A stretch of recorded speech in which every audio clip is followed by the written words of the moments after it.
Shanice Grimm is suing her client, Dallas Lee, for child care services, late fees, and property damage. Court come to order. All rise. Have a seat, please. Hello, Judge. Case 2175, Grimm versus Lee. Thank you very much. Welcome. Miss Grimm, in what state do you live? Missouri. In what county? Jackson. You have a daycare center. An in-home childcare, yes. For how long? I started September of 2022.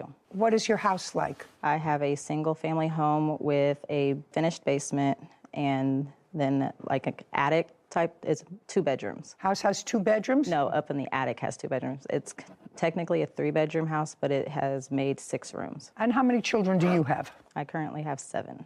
How old are they? 14, 13, 11, 8, 5, and 3, and 1, 18 months. 3 and 18 months. I'm sorry, she's 4 now. She just turned 4. So the older ones go to school. Does the 5-year-old go to school? Yes. And the 8-year-old goes to school? Correct. So you have 2 little ones at home. My 4-year-old goes to early childhood, half a day. So you have 1 child at home during the day? Correct. And 1 half a day? Yes. And you have 3 children? Yes, ma'am. How old are they? I now have a 3-year-old, a 1-year-old, and a 5-month-old. And those were the children that you enrolled in her daycare center? Yes, ma'am. Ms. Grimm, what kind of licensing do you have, an application that you have to make in order to run an in-home daycare center in Missouri? So in the state of Missouri, as long as you have under 6 children, you do not have to have a license. As long as you have 6 children in total in the house, or 6 children That I'm watching. that you're watching? Correct. Because my school children are not considered watching, like under the law. Well, you certainly have to watch your 18-month-old. Yes, he's the only one. That's why I've always kept 5 children or less. It is your claim that Miss Lee entered her children into your program. She paid you for a certain period of time. She owes you for 2 weeks. Correct. And were those 2 weeks that her children were actually in care? Correct. Which 2 weeks were those? They are the last 2 weeks of October. Of 2022? Correct. And the children were in your program? Correct.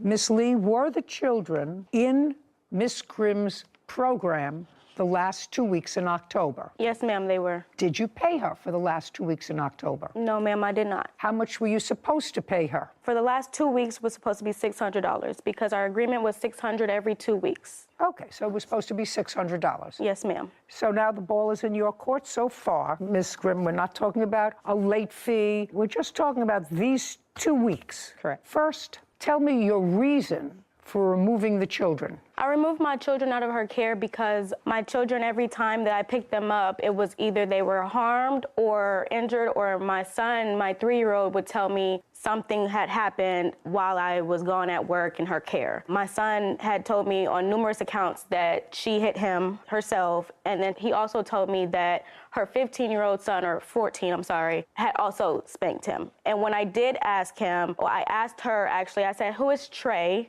Because he said, Mommy, Trey hit me. We were getting in the car. They normally do help me get in the car with my 3 children, seeing I have one who's barely walking. You get going all over the place. Yes, ma'am. So they normally help me get in the car with my children, so they were outside with us. And my son said, Mommy, Trey hit me like this.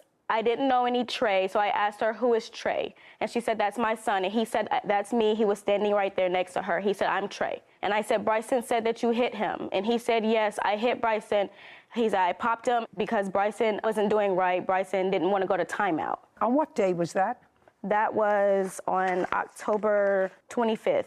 And what was the last day that your children attended? October 27th. Okay, so despite the fact that Trey, your Trey? Yes, ma'am. Slapped the 3-year-old, said that he slapped the 3-year-old, you let him stay there for an extra 2 days? Yes, ma'am. Just that's it, yes. Now, where were you working that you had your children in daycare? I was working as a CNA. What is that?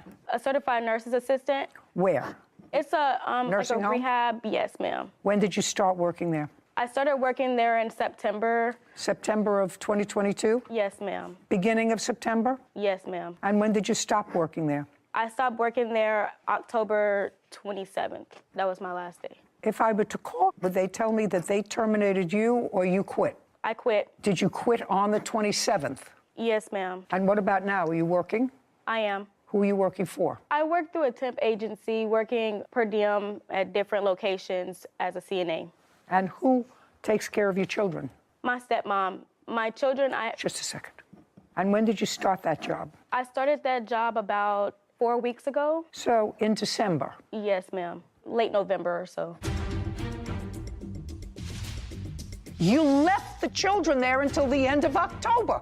It couldn't have been so disturbing for you, madam, to leave the children there until the end of October, another 6 weeks, if you felt as if they weren't getting adequate care. And if you did, that would be on you.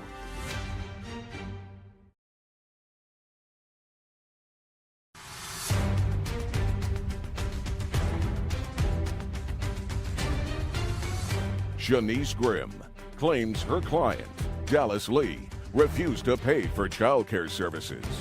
Dallas is countersuing for lost wages and emotional distress. So a relative has been taking care of your children? Yes, ma'am. Not all 3 of them. I had to send my 2 sons because I had to rearrange my daycare situation. I had to send them back to Texas to be with their dad. So 2 of them went back to their father? Yes, ma'am. And who do you live with here? I live with my dad. What does he do? My dad is a nuclear medicine technologist. So your stepmom takes care of one of the children. My 5-month-old daughter, yes, ma'am. Who's in the house. Now you're going to tell me why you didn't pay her for the last 2 weeks. So my children began in her care September 12th. September 13th, she sent me a text message while I was at work, and she said, I want to let you know, Lil Mama was bit today by my 1-year-old on her cheek. She sent me a picture. I have this. Not interested. I mean, it's not that I'm disinterested. It's that don't show me anything from September, madam. You kept your children with her into October and through the end of October. And if anything was so concerning to you that you thought your children would be at risk, I'm certain that you would have discussed it with your father, and your father would have said to you, don't speak. Okay. And your father would have said to you, if you have a problem with the children, don't let them stay there. What you did, okay, I can see that you're dying to tell me something. What? Yes, ma'am. My daughter had no other choice but to keep her children in care because I work a full-time job. Let me explain something to you, sir. Your daughter was living with you? Yes, ma'am. Right. There is always an alternative, sir. I have young grandchildren, and I would say if I was legitimately concerned for their health and safety, I don't care what it is, stay home and take care of your children. You'll have a roof over your head until you find appropriate daycare. And if you didn't do that, then you're not much of a grandfather. Well, you can't use something that happened in September or early October to say, well, that's why I didn't pay the last 2 weeks. So you can't make excuses, sir. I'm telling you, I'm a grandmother and I've had little children. I don't care what you had to do. Quit my job, whatever that job is, and say, we'll all stay home and take care of the children until you find, or you stay home and take care of the children. I'll provide you with whatever basics you need until you get the right daycare. And if you didn't do that, don't tell me that your daughter didn't have a choice. There is always a choice when your babies are concerned. In our estimation at that time, we were giving her some hard life lessons because she does now have 3 children, and there are going to be some difficulties in this living situation. There are going to be some things. So what we're doing, we're giving her some tough love and saying, hey, you cannot give up just because the chips are down or because things happen. You have to try to figure things out. Well, that would be on you. That's not on her. This is not her daughter. It's your daughter. Absolutely. And your grandchildren, sir. Absolutely. And if you want to teach her some real hard lessons and say you got to stay with the daycare, even though you're dissatisfied. We said give her a chance because it was the first day. So. It was the first incident, first day. We said give her a chance. Things happen sometimes. What I don't want to hear is from you, who seem like a very intelligent man, a working man, is my daughter had no choice. Your daughter has a choice. Her choice is to say to you, Dad, please, I have to find the right daycare. I have to stop working at this job. I may need a month. You may not have liked her previous irresponsible behavior, right? Correct. But the deed is done. She got 3 young children. Beautiful children. Right? So what you do is when you have 3 young, beautiful children, you protect them. Absolutely. And if you're not smart enough to protect them yourself, you got to rely on your father who's smart enough to do that. What I'm saying to you is your daughter used this lady's services, and she has to pay for it. She may not send her children back, but your statement that you were so anxious to make to me, which is my daughter had no choice, she did have a choice, sir.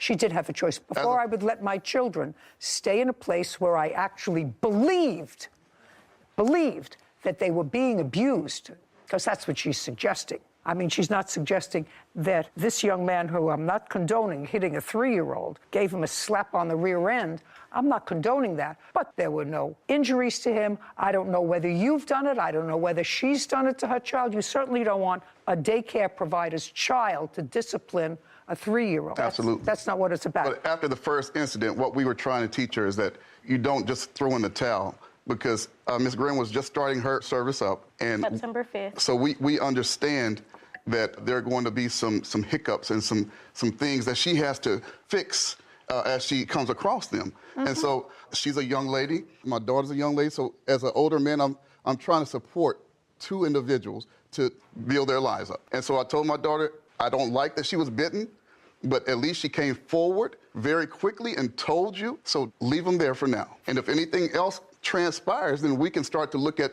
things then. Yes, ma'am. Okay.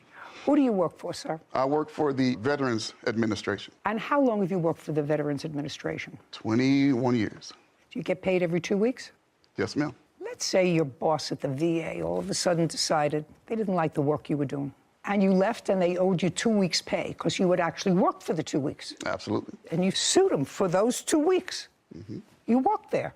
You said, well, we didn't like the quality of his work for those 2 weeks. Well, then you fire him, but you pay him. It's like going to a restaurant. My favorite analogy is you go into your favorite restaurant where you get a steak. And you order a steak, medium, Pittsburgh medium. Steak comes, you cut into it, you take a bite. Oh my God, you say, I don't like the way this tastes. You take the plate, you spit out the bite if you're smart. Call the waiter over and say, this is a bad steak, right? Absolutely. And the waiter takes it off the bill, or you order something else. Now you cut into that same steak. You say, this tastes terrible. Maybe the next bite will taste better. Before you know it, you've finished the whole steak.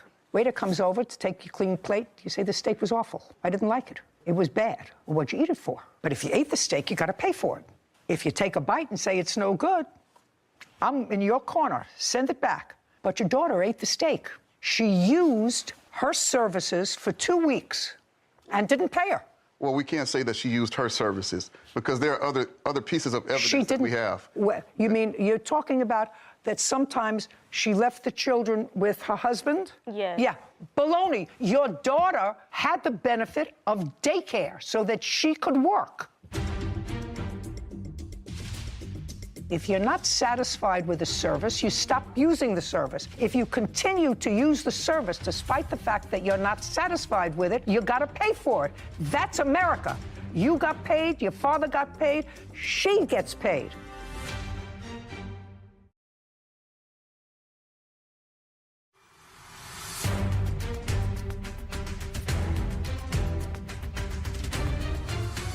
Shanice Grimm has accused her client, Dallas Lee, of refusing to pay for child care services.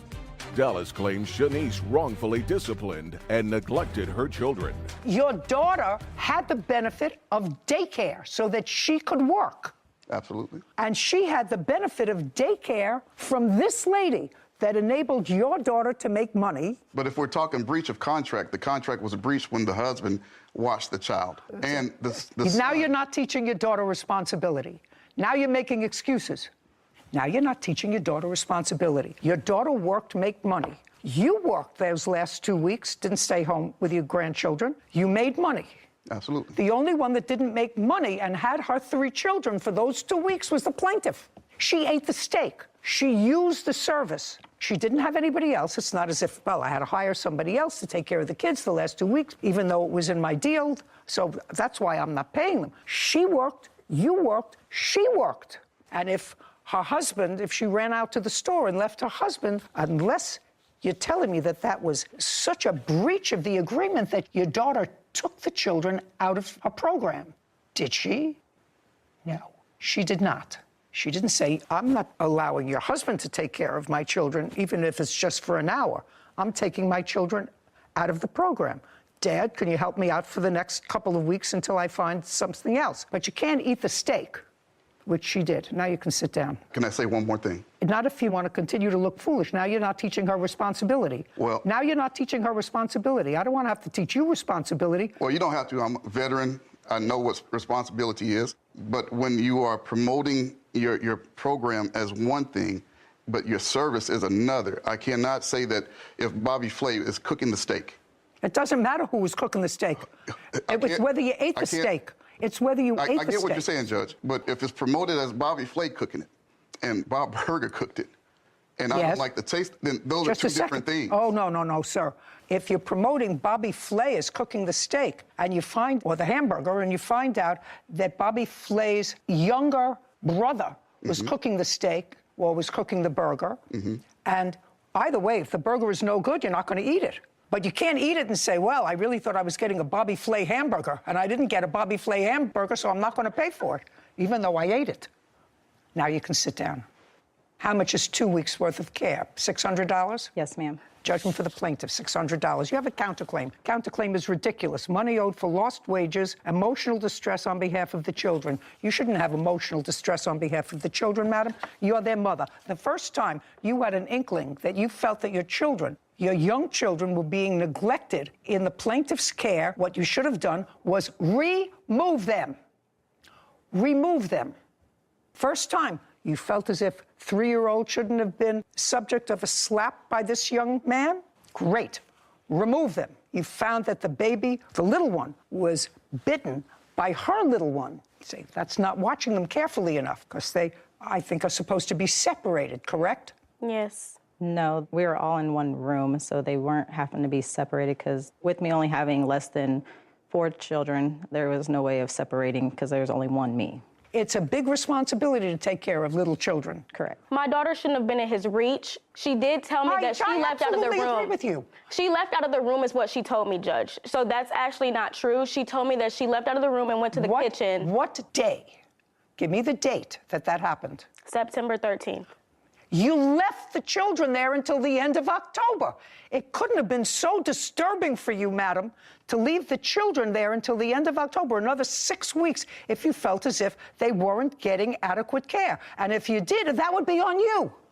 And maybe a little bit on your father. Because if you told him about it, said, oh my God, that's terrible. Take my child out right away. All 3 of them. But you didn't. You left them in there September 13th, 14th, 15th, 16th, 17th, 18th, 19th, 20th, all the way up until the end of September and the end of October. That's on you. Actually, she did not have them in the end of September because she was suspended from her job. So they were gone for 2 weeks in September. Were you suspended from your job? I was. I had to... That's my question. You were suspended from your job. When you were suspended from your job, did you take the children out of daycare? Yes, ma'am. Okay, and that's reasonable. She didn't give you a problem with that, I assume. No. And you didn't pay for those 2 weeks? I did not. Great. Well, these 2 weeks you're going to pay for. Because I don't believe I owe her anything. I don't care what you believe. If you're not listening to what I'm saying to you and you're fixed in your opinion, that means you haven't learned anything. Your father tried to teach you a little bit of tough love? What I'm telling you is, if you work, you get paid. If you're not satisfied with the service, you stop using the service. If you continue to use the service despite the fact that you're not satisfied with it, you gotta pay for it. That's America. You got paid, your father got paid, she gets paid. She didn't get paid for the 2 weeks you took your kids out. Didn't say to you, well, you have to pay me anyway. I have to keep this open for you. That was very fair. Took the kids out, didn't pay. You left your kids in, you pay $600. Your counterclaim's dismissed. We're finished. This court is adjourned. I am a little upset she didn't see things my way. The judge was kind of in my favor for the majority of it. You know, her leaving my children in the care of her 15-year-old son and also her husband. Then why did she continue bringing her children to me for another month? Also, my son letting me know that, you know, she hit him. I have never touched her children. I could take a lie detector test to prove it. It was pretty difficult for me because I didn't have any other choices. I didn't have anyone else who could help me with keeping all 3 of my children while I work. She actually never gave me excuses. She actually just told me she was going to pay me. Life is not easy. If you work, you should get paid. But you get back up and you keep moving. My generation, I'm not sure about yours, I haven't had much experience in yours, but in mine, I think we confuse having to make a hard choice with being out of options. Here, I felt for the defendant. She had to make a hard choice. But even when her father came up and felt the need to burst out and say, my daughter had no options, she had no choice. Well, she did have a choice. It was a hard choice. You had to send your 2 older sons to live with their father and find a sort of mediocre, at best, childcare situation, but you made the choice to have those 3 children. And when you have children, you make a commitment to make the hard choices to benefit them. In their best interest. In their best interest. And if you're not prepared to do that, then you shouldn't become a parent. In any event, I tried to make my steak analogy. It didn't. I thought it was great. Okay. I had a great time. Great. I'm glad you I thought did. it was a Patricia Franchini and her husband Giovanni Nunez are suing their neighbor, Scott Elam, for the cost of a baby macaw bird. Court come to order. All rise. Have a seat, please. Hello, Judge. Hello, Kevin. Case 2194, Franchini Nunez versus Ellen. Thank you. You're welcome. Miss Nunez, Yes. your husband? Yes, ma'am. You and Mr. Elam? Elam, Your Honor. Elam are neighbors. Yes, ma'am. And you have backyards that are joined, separated only by a fence. Yes, ma'am. What kind of fence? It looks plastic. I'm not sure. It's Who a has a vinyl picture of the Your Honor. fence? And you each have, as would happen, dogs, same breed. No, ma'am. What do you have? I have a Shetland sheepdog and a Dutch shepherd, ma'am. And what do you have? I have shepherd mixes. How many dogs? 2, Your Honor. And you have 2. Yes, ma'am. This is what the case is about. This is the fence. It's not a chain link fence. It's either a wooden or a plastic fence. And you can see that underneath this fence, there's a board here where I assume there's a hole because the dogs dig holes to get to each other. Is that a fair statement? Yes, Your Honor. Fair statement? Yes, ma'am. Okay, good. Case is about an incident that occurred. You've been neighbors for a while, and you have had this dog digging also for a while. Also correct? Yes, ma'am. the defendant's. Okay. This incident happened on the 16th of December, 2022. Why don't you tell me what happened? I got up that morning to let my dogs out. Both. One dog. Okay, so the day started out, me and my husband woke up. My husband had to go get a tire fixed, so he took my smallest dog, my Shetland sheepdog, with him. I remained home with my 2 children. Slowly. Okay. Sorry. Go ahead. How old are your kids? They are 6 and 7, ma'am.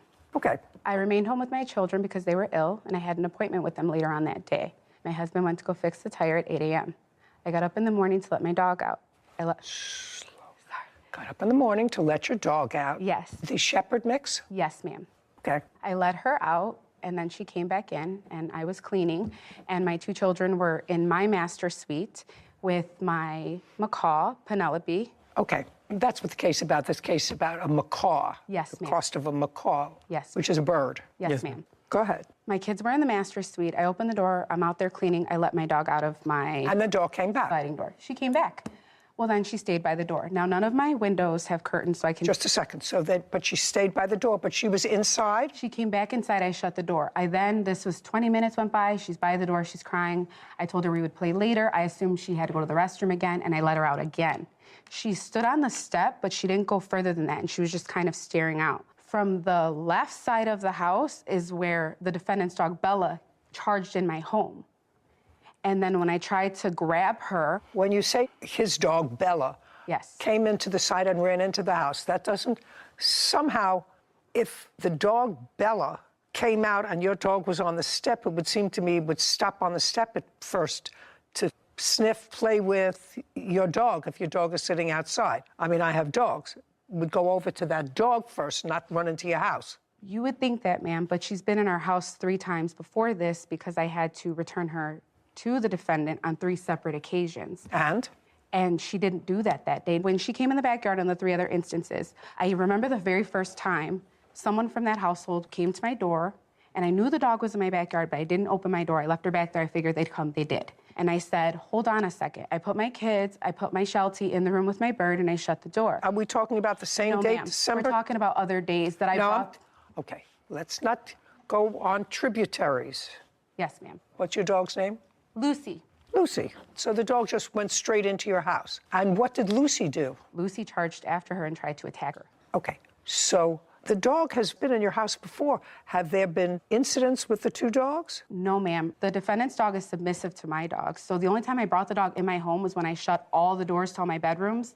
Someone from the defendant's home came. I opened up the front door, brought her in, and she went straight out because there was nowhere else for her to go. Okay, so it's your dog that is Lucy is the more aggressive dog. Lucy's never been aggressive with her. I believe that Lucy was aggressive with her that day because of the way she came in the house. When you say Lucy was aggressive, what did she do? She started growling at her, and she started... In the house? Yes. Now they're in the house. Put a period there. We have the two dogs in your house. Yes. And they are growling at each other. So that's not a happy picture because they're big dogs. Yes. Now let's get to the bird. You purchased a macaw. Yes, ma'am. You have a photograph of what they look like? Yes. When did you purchase the macaw? I purchased her with payments over time. I completed the purchase at the end of September 30th. This is the macaw. Yes, ma'am. That's my A parrot. Yes, ma'am. In December, how old was she? She was going to be 8 months. And how much did you pay for her? I paid $4,320.08 for Penelope. Okay, can I see the bill? Absolutely, ma'am. Her birth certificate along She's with beautiful. all of the... Pretty bird. Thank you, ma'am.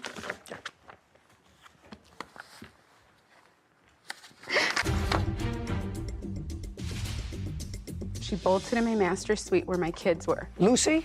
No, Bella. Bella. Bella did. And I went in there, like, I heard my kids screaming, Bella is killing Penelope. And later today. Is there something wrong with your mind? No. Did you just say to me, am I crazy? Did he say he owed back child support? Yes. To her? Yes.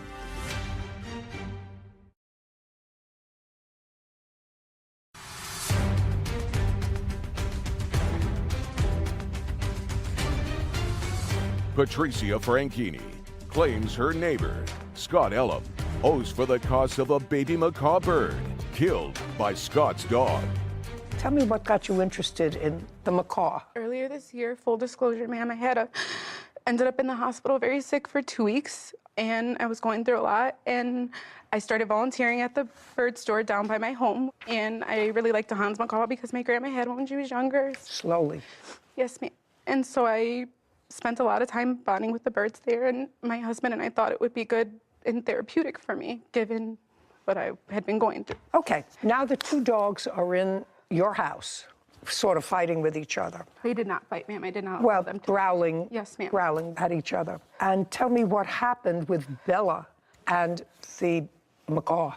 I tried to calm Lucy down, and my master door was open. Everything was happening so fast. I know I'm describing it slowly, but it was quick. She bolted in my master suite where my kids were. Lucy? No, Bella. Bella. Bella did. I heard my kids screaming, Bella is killing Penelope. And That's the bird. Yes. And I tried to get to Bella. I couldn't.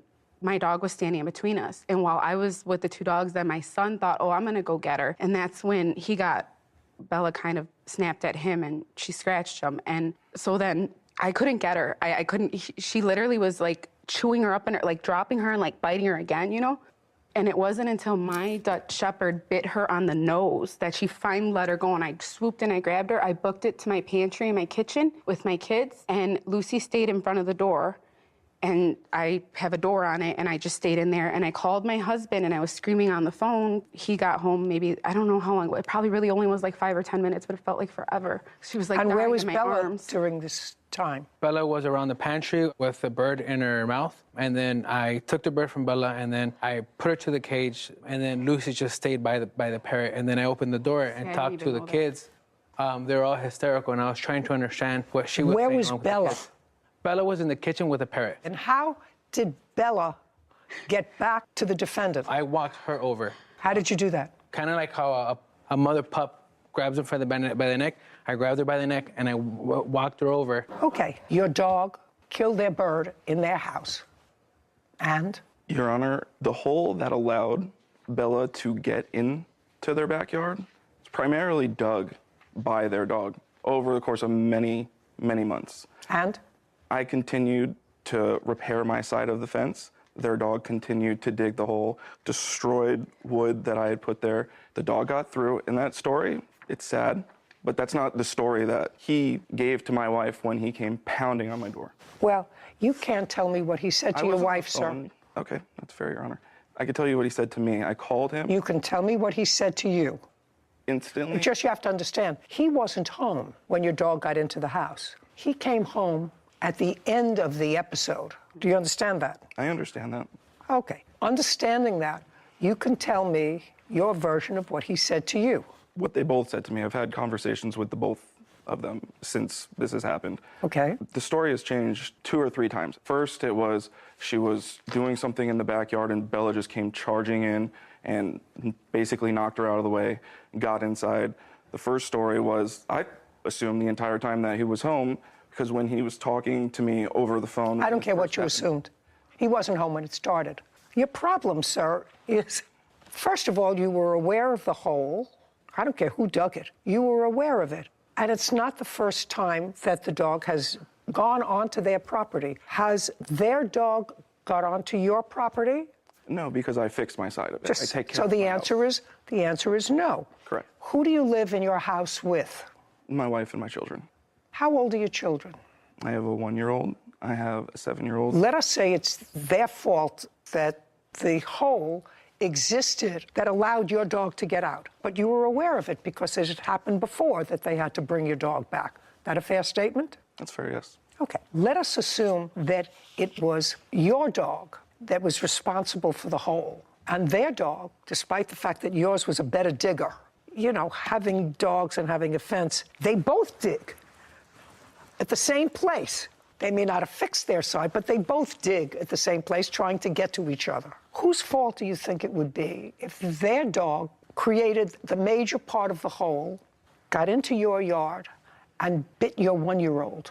Whose fault would that be? I think it would be equally our faults. Really? Absolutely, yeah. Really? For digging, for not taking care of your property, absolutely. Really? I actually find that answer sort of bizarre. I would take responsibility if my child got hurt due to something that I didn't take care of.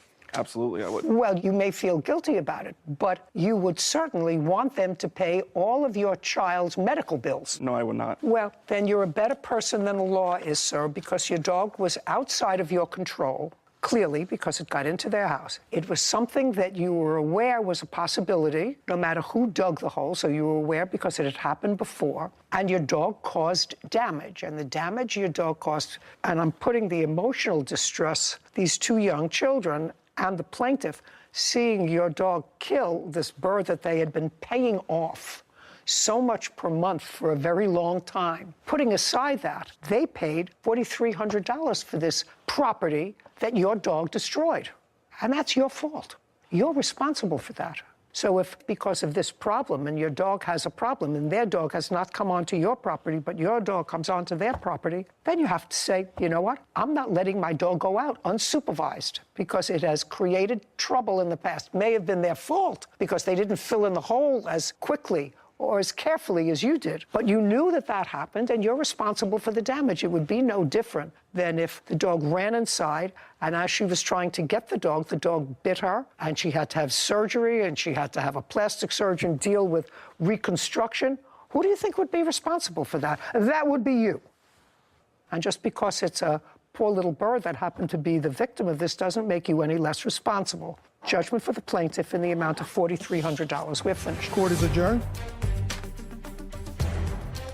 I feel like it was justice for Penelope. When a homeowner doesn't take care of their property and someone lets another dog in their house, they shouldn't be blaming other people for that. It was extremely difficult to hear my kids screaming like that and do nothing to calm them down. The judge's ruling is the judge's ruling. I hope that he never gets another pet again. I don't think there's gonna ever be a relationship, which is totally fine by me.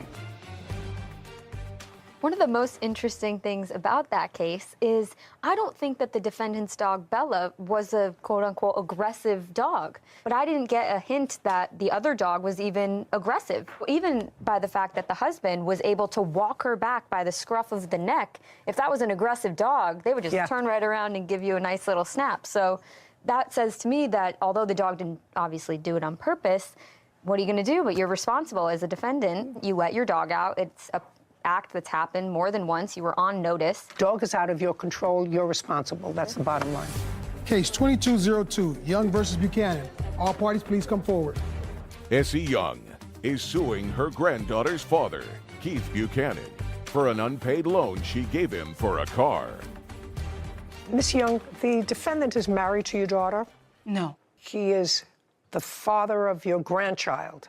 Yes. Do he and your daughter live together? No. Where does your daughter live? In Maple Shade. Were they ever married? No. They have one child? Yes. Who's 12? Yes. Did you live together with Miss Young's daughter? Well, at one point, she lived with me in Maple Shade. How long ago? This was 2010, 2011. You mean when your daughter was a baby? Yes. How long have you had custody of your granddaughter? 11 years. My daughter never stayed with him. I don't know that. He says she did. Yeah, but she did. So she got that money that he owed her for child support, for taking care of his daughter, and he wrote that off of the loan. Is that what you're telling me? Yes.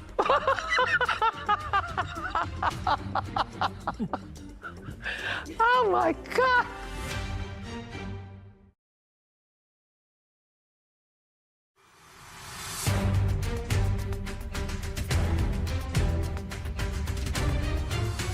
Essie Young claims her granddaughter's father, Keith Buchanan, refuses to pay back a loan she gave him for a car. This is a very simple case, because I don't have to get into the history of why you have custody of your granddaughter. Yes. Mr. Buchanan, according to you, asked you for a loan to buy a car. Yes. When was that? Before he got it, he was calling every day. Did you maintain a relationship with him? Yes and no. Would he visit his daughter? No. Ever? Once in a blue moon. Okay. I usually have to take my granddaughter to see him. Okay. It was sort of odd to me if he was never married to your daughter, so they didn't have a formalized relationship. They don't live together now. Why would you loan him? I know that you did. Mm-hmm. Why would you loan him money? My granddaughter. Except you're a very nice person. My granddaughter asked me to. She said, Grandma, would you please help my dad? I told her I really don't want to. And she said, could you please do it for me? Oh, different story. Yes, and then I said, okay. Okay, so you discussed with your daughter during one of these visits that you needed money to buy a car? No, never did. You never did? No. Who is this person? That's my wife. Does she work? Yes. Do you work? Yes. Well, why would you ask your daughter's grandmother, who takes care of her, who's always taken care of her? You don't, neither does her mother. Why would you not ask your wife's family? You both work, take out a loan. Why would you go to her and ask her for money? But it was a situation that happened and I lost my previous car. I contacted Essie, I talked to Essie. No, I'm asking you why you would ask her. What would prompt you to call her? Doesn't she have parents? Yes, she do. I did that, and at the time they couldn't help. So you went to her parents first? I went to her family first. They said, sorry, they can't help at the time. So Mrs. Young was my last resource, which I didn't want to use, but at the time I had to use it because I had no other choice. I had to hurry up and get a vehicle. Well, why didn't you take out a loan? Actually, I couldn't. What do you mean you couldn't? Because my credit's not all that great. I tried to take out loans. I tried to go. Does your wife have a car? Yes, she has a car. Okay, why don't you use her car? She worked. I work an hour and a half away from home, and she worked too, and we worked around the same time. How much money did you borrow from her? $2,000. How much did you give back? $912. $912. Show me. On page 4, May 5th, 2022, she got $912. From what? From my taxes. And we agreed on once I filed my taxes, I would give her $2,000 for my taxes. She got $912 from them, that same taxes, because I owed backup child support. So she got on top of my regular payment for child support plus $912. What? Is there something wrong with your mind? No. Did you just say to me, am I crazy? Did he say he owed back child support? Yes. And so she got that money that he owed her for child support, for taking care of his daughter, and he wrote that off of the loan. Is that what you're telling me? Yes.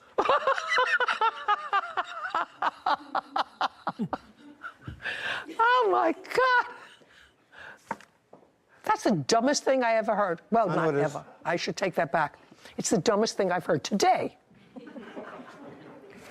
If you owed her back child support, how much did you owe her? I only owed her $900. In back child support? Yes. Okay. That I fully forgot. Just a second. You owed her that money. In addition to owing her that money, you owed her $2,000. Do you understand that? So you owed her $900 plus $2,000. Are you not following me? Am I getting something wrong here? I'm with you. Are you following that? That's either a yes or a no. No, I'm not. Okay, well, I'm going to repeat it again. What you said was they took money out of your taxes for back child support, $900. So that means you paid her $900 of the $2,000. That's what your argument is. Yes. Am I getting that? Yes. You already owed her the $900. I had no awareness that I owed her $900. When I found out that $900 got taken out the taxes, I had no tax coming back. I was like, look, you got $900. You're going to have to give me time. And that's when it went south. Oh, you got $900 that I owed you anyway. Now I need more time. Oh, my God. How is your granddaughter in school? She do okay? Yes, she does well. Okay? Yes. Okay. Either his math skills or his moral skills are somehow lacking. It's the moral. Judgment for the plaintiff in the amount of $2,000. We're finished. Thank you very much. This court is adjourned. I think the judge seen right through him. He was going to be miserable, so I just let him be miserable. No one thinks like that. As long as she go about her life, I go about my life, leave my family alone. I just think he was hustling me. Only contact me when he got something to do with my daughter, that's it. I don't want anything to do with him either.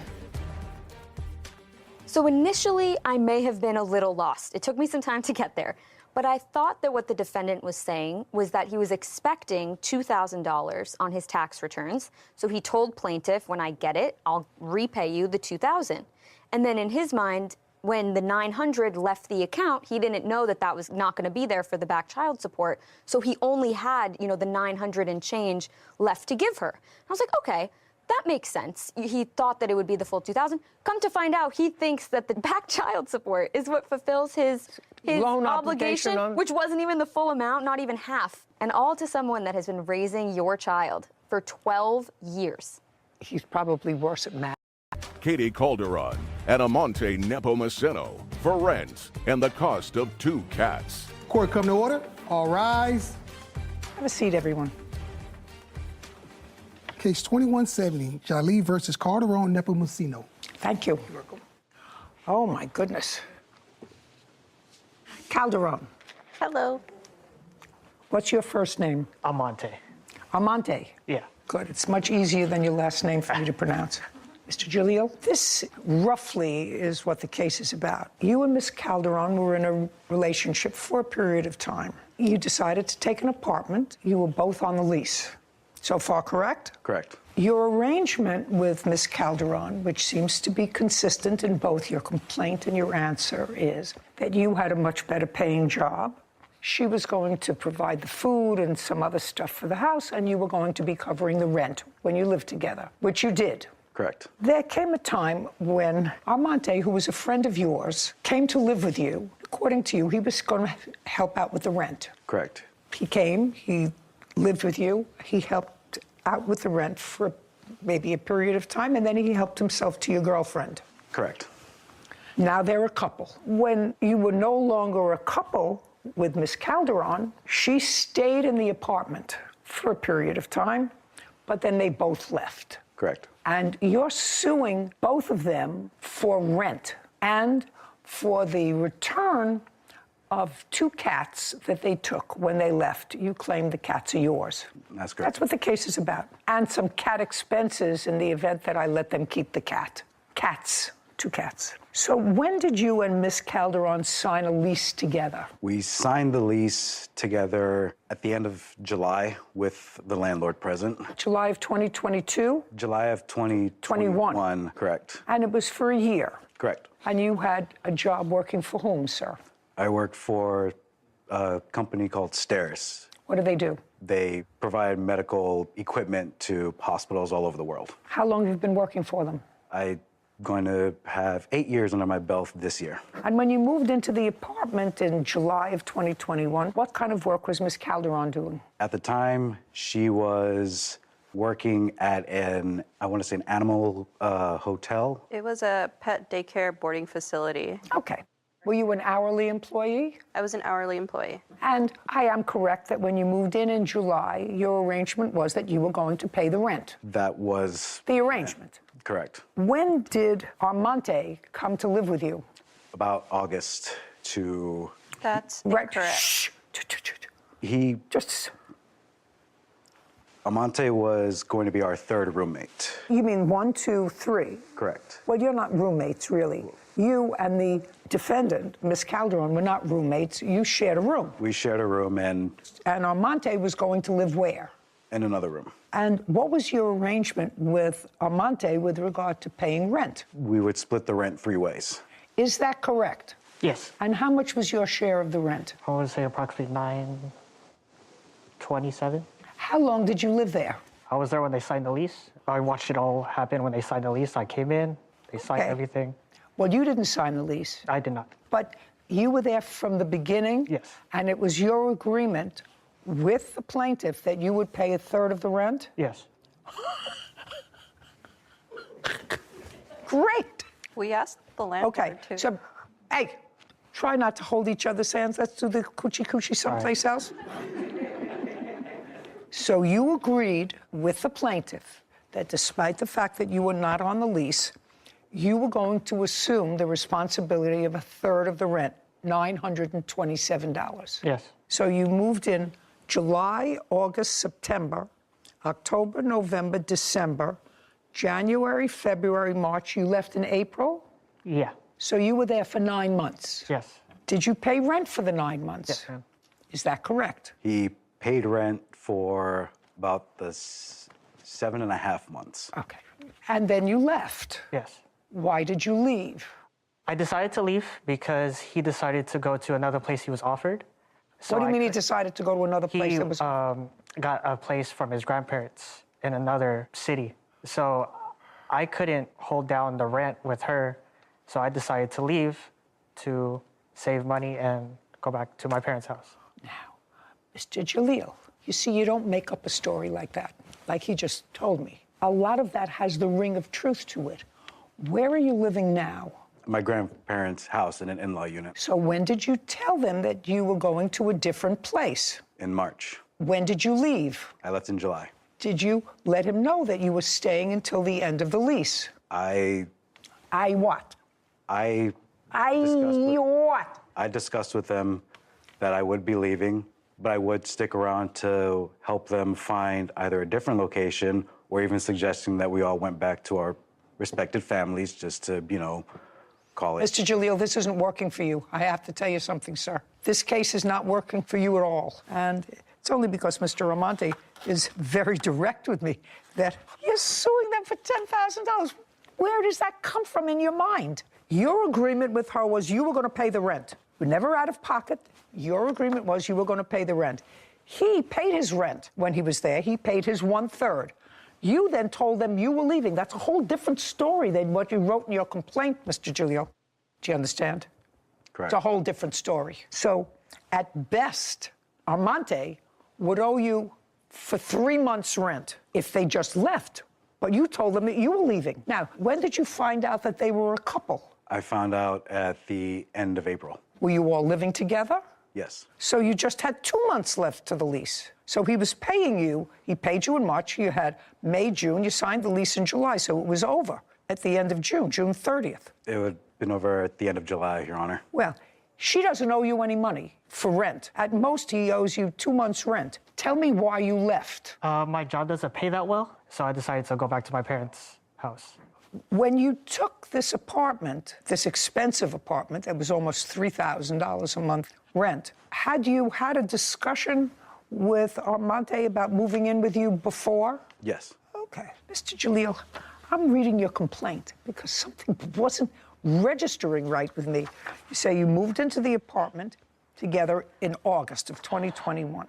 Then you go through a whole bunch of stuff about a cat and then another adopted cat. You said in October we adopted a second cat. Around this same time, a third roommate moved in to shoulder some of the rent. Well, that's not true. He moved in right at the beginning. And that was... That was what? That was... a mistake. That was a mistake. Okay. But Armante acknowledges that he agreed right at the beginning. He volunteered the fact that he was there at the lease signing because it was agreed at the lease signing that he was going to pay 1/3 of the rent. So, sir, you owe him rent as long as you show me that you've paid the rent. You moved out in July?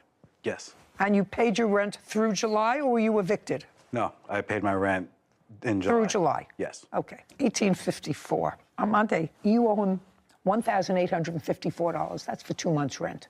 Got it? Okay. I'm not subtracting anything because you stole his girlfriend. That's fair. What were you requesting when you filed your small claims case? Either the return of both cats or $5,000. That's not happening for you, Mr. Jalil. And later today, There were restrictions put on the space. No. You have to pay attention. Okay. Sir, because what I'm suggesting is really in your favor. Oh, okay. Let me. Okay.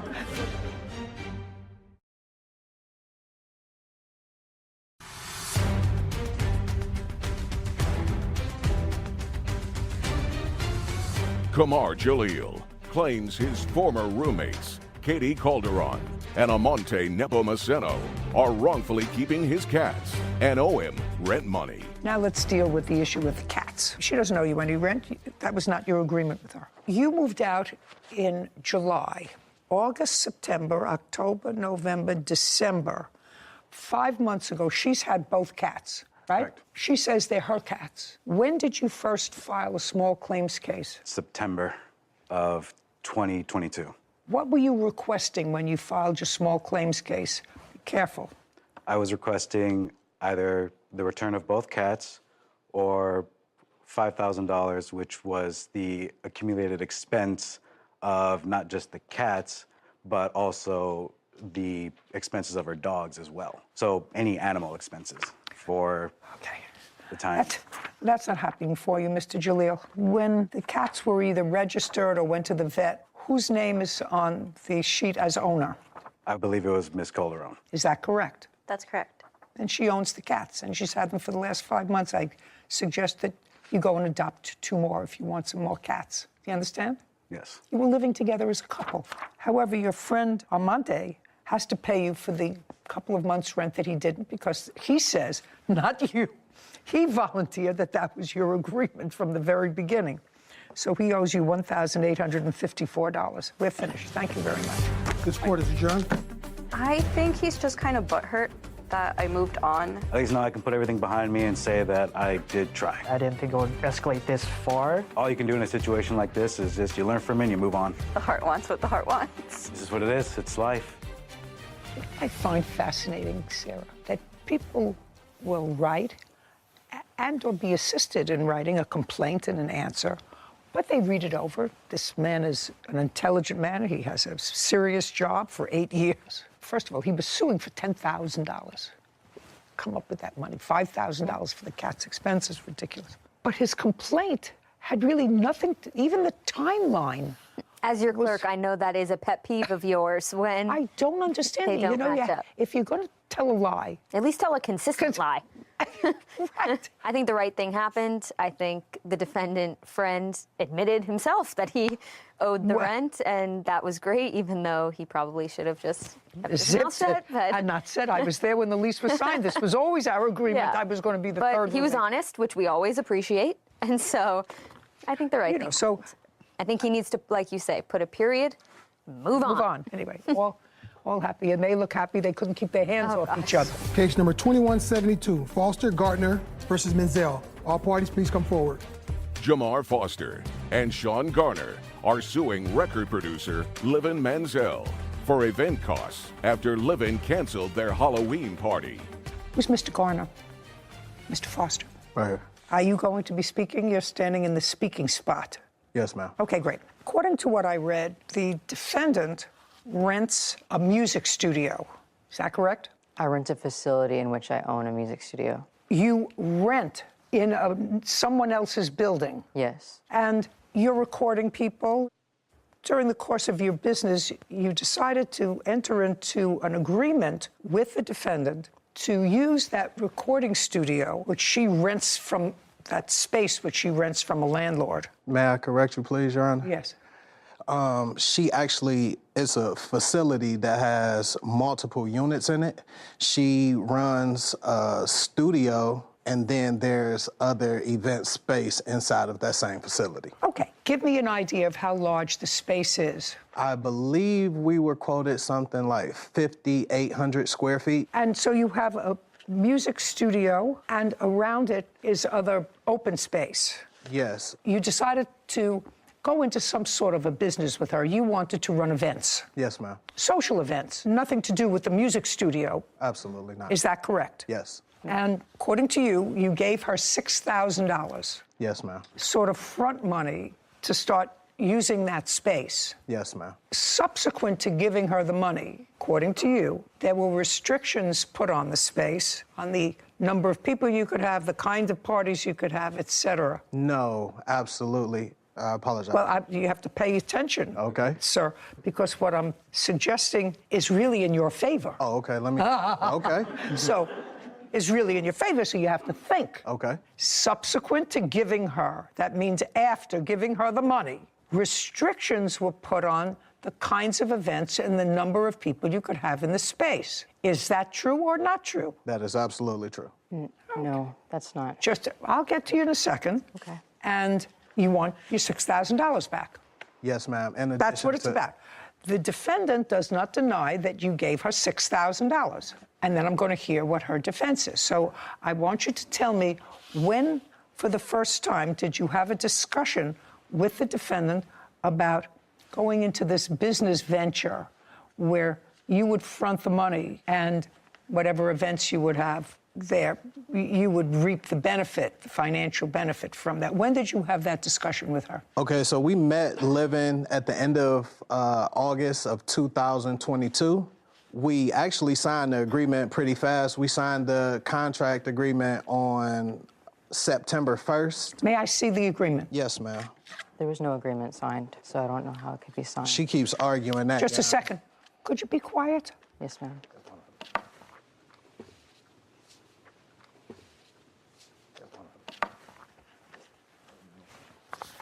So in your hands. Shh. What's? That's the studio that she runs.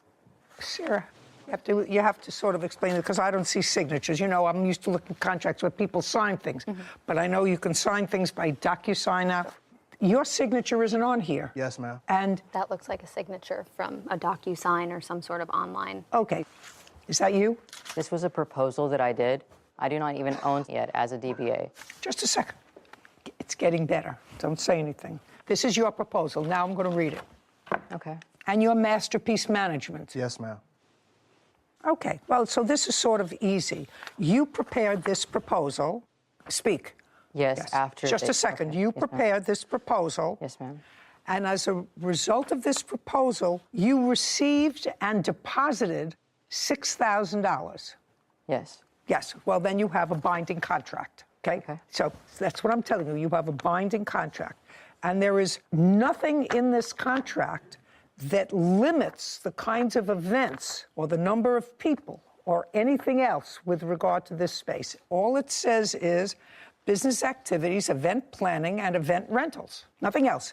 And this is your proposal, so the terms of it are construed if there's any material question, since you prepared the agreement, which became a contract once you accepted their $6,000.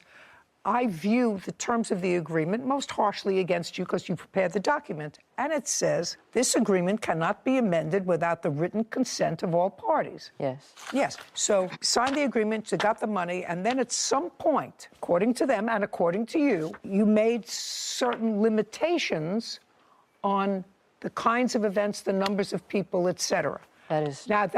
Now, that happened, according to you, because you do not own that space, you rent that space, and there was a problem with the first party that they threw. Correct. Come on, we're not talking about Gone with the Wind here. We're not talking about a 6-volume masterpiece. We're talking about a yes or a no. Based upon this proposal, they gave you $6,000, which you deposited into your bank account. That means a contract was created. That's the agreement. I'm telling you, that's the law.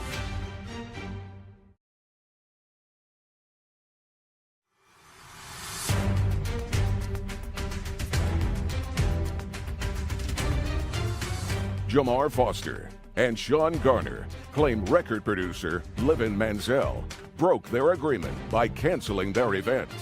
Livin is countersuing for the costs of a recording session. Okay, there was a party that got out of hand.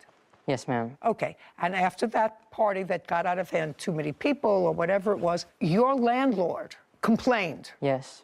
Okay, and it was after that that you told your two partners that the... We are not partners. Yeah, according to this, you are. We didn't finalize the agreement. This is a finalized agreement, madam. I just said to you, I want you to pay attention. This is your proposal. Based upon this proposal, they gave you $6,000, which you deposited into your bank account. That means a contract was created. That's the agreement. I'm telling you, that's the law. Okay. You prepared the proposal, you signed it, they said, okay, and they fulfilled their part of the agreement by giving you $6,000, which you accepted. Got it? Got it?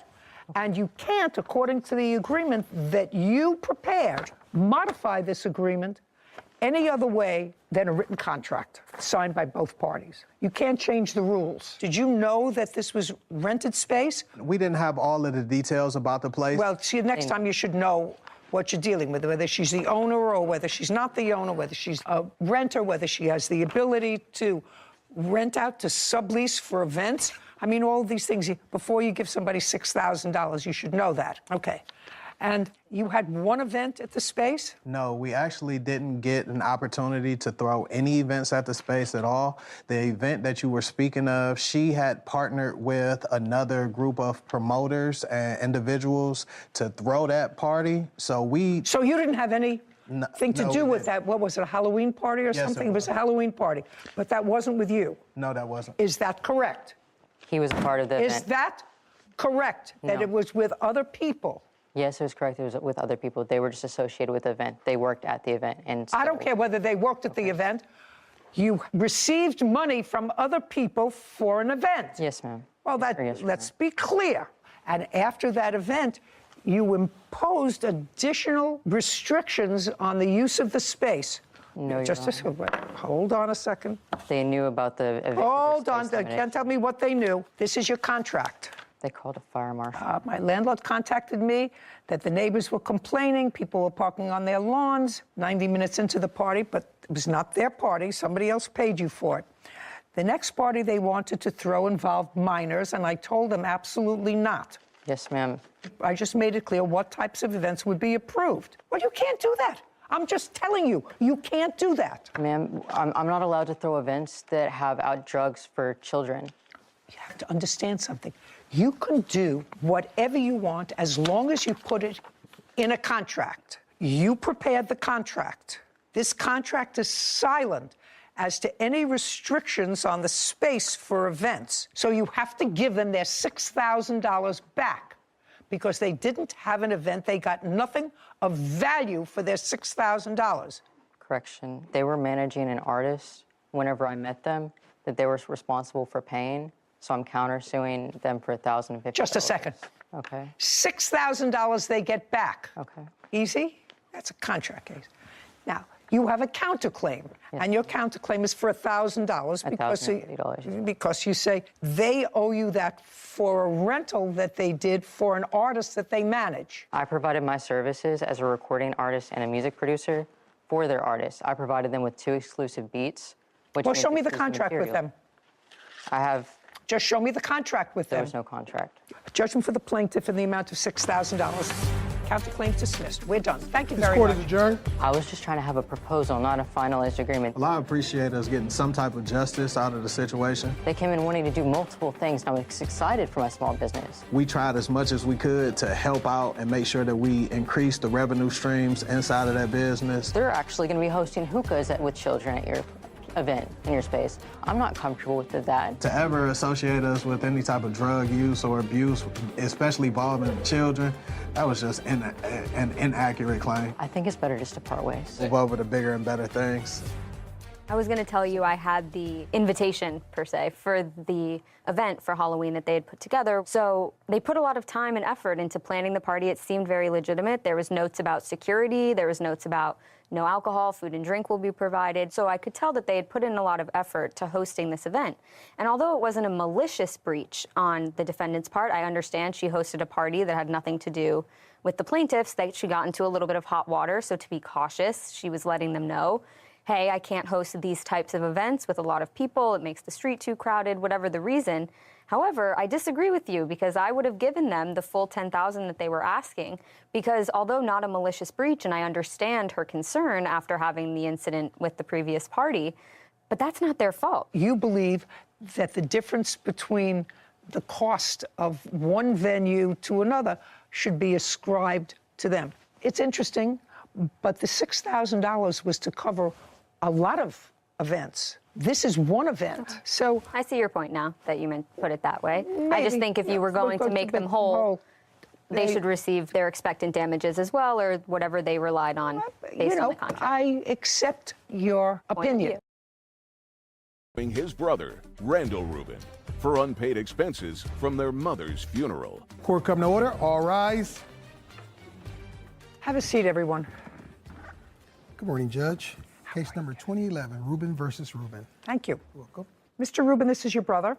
Yes, it is, Your Honor. And this case involves sharing expenses for your mother's funeral. Correct. And it is your claim that your brother, who I believe was living with your mother at the time she died, right, agreed to pay half of the funeral expenses when he received proceeds from a small life insurance policy that your mother had left. Yes, Judge. Our mother only left us a $5,000 life insurance policy. That's what the case is about. Right. Your brother's position is it's not his responsibility. He made no such promise. Of course, you do understand that without that promise to pay for your mother's funeral expenses, children aren't normally responsible for the expenses of their parent. You understand that? Yes, Judge. Mr. Rubin, when did your mother pass away? She passed away August 20th of 2021. How old was she? She was 86. And how long had you been living with your mother? Your Honor, I took care of my mother since 1991. Well, if you were taking care of her for almost 30 years, sir, what kind of physical malady did she have when she was in her 50s? She suffered from chronic kidney failure. When did that medical condition develop? Pretty close to 91. What is pretty close to 91? Beginning in the 90s, 91, 92, etc. So when you moved in with her, was your mother sick or was she not sick? She was sick. Did you live with your mother because it was not only good for your mother, but because it was good for you? That's Correct. what I'm trying to get Yes. to. The answer is yes. Yes, and you moved into your mother's house? Correct. That she owned or rented? She was purchasing it through a mortgage. She owned her home? Yes, ma'am. Correct. Was she working in the 90s? She was. Therefore, she wasn't incapacitated to the extent that she needed full-time care. At the beginning, no, ma'am. When you moved in with her, she was employed on a full-time basis, correct, sufficient enough to get a mortgage from a bank based upon her income. Correct. And what were you doing in 1991? I worked. For whom? Associates. For how long? Off and on from 91 till about 2 years ago. What does off and on mean? I had several jobs in between. I sold cars for various car dealerships, and I also owned several businesses. When you lived with your mother, who paid the mortgage? My mother did. Did you pay your mother for any expenses? Rent, gas, electric, phone, anything? Or did you live there and you had an agreement? You lived there, she wanted your company, whatever it was. She lived alone? At the time, yes. In 1991, she was just living alone? Correct. And I assume, therefore, happy to have your company? Correct. I assume. Mm-hmm. Okay. So you made no payments to your mother? With the occasional help with some utilities or food, yes. Okay. So you were able, I assume, to save a substantial amount of money? Correct. Just for my own information, so that I can sort of put this thing together. Sure. You have stocks, bonds, savings? No, ma'am. What do you have? You were able to save a lot of money. How did you invest it? I invested in several businesses, which one is my liquidation company. What happened with your mother's house? When she passed, I was still residing at the house. I paid the mortgage by myself for the months of September 2021 as well as October 2021. and I remained there until I want to say February 2022. My sister is the executor of the estate, and she sold it just recently for $465,000. Okay, so what I'm gathering from you, you paid the mortgage, you say in September and October, then you stopped paying the mortgage November, December, January, and February. That is correct, ma'am. But you lived in the house? I did. Rent-free, because you paid nothing? Correct. Where are you living now? I live in Nogales, Mexico. And you live in a house, you live in In an apartment, ma'am. You pay rent? I do. Anybody live with you? No, ma'am. What's your rent? $250. Okay. And what was the mortgage payment in your mother's house? I paid $1,750 even.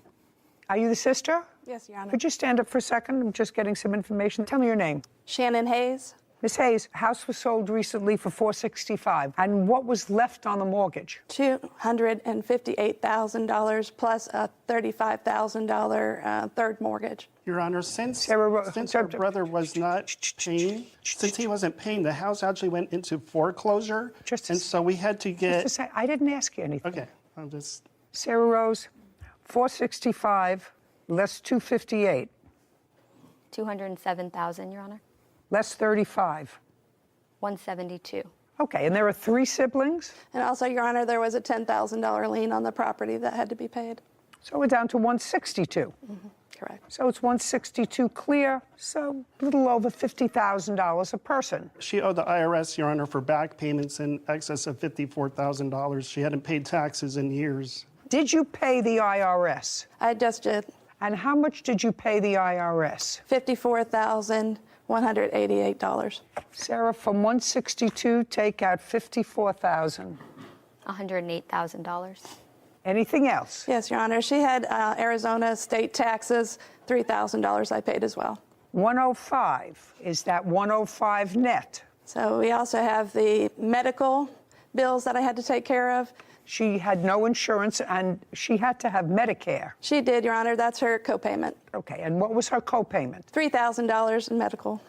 Let's do a simple $100,000. How much were the funeral expenses? $2,434.73. Was the total funeral expense? Yes. Well, that's what you're claiming he owes you. That's his share of the... I want to know what the entire funeral cost, sir. You'll show me the invoice. Sure. I do have all the invoices for you.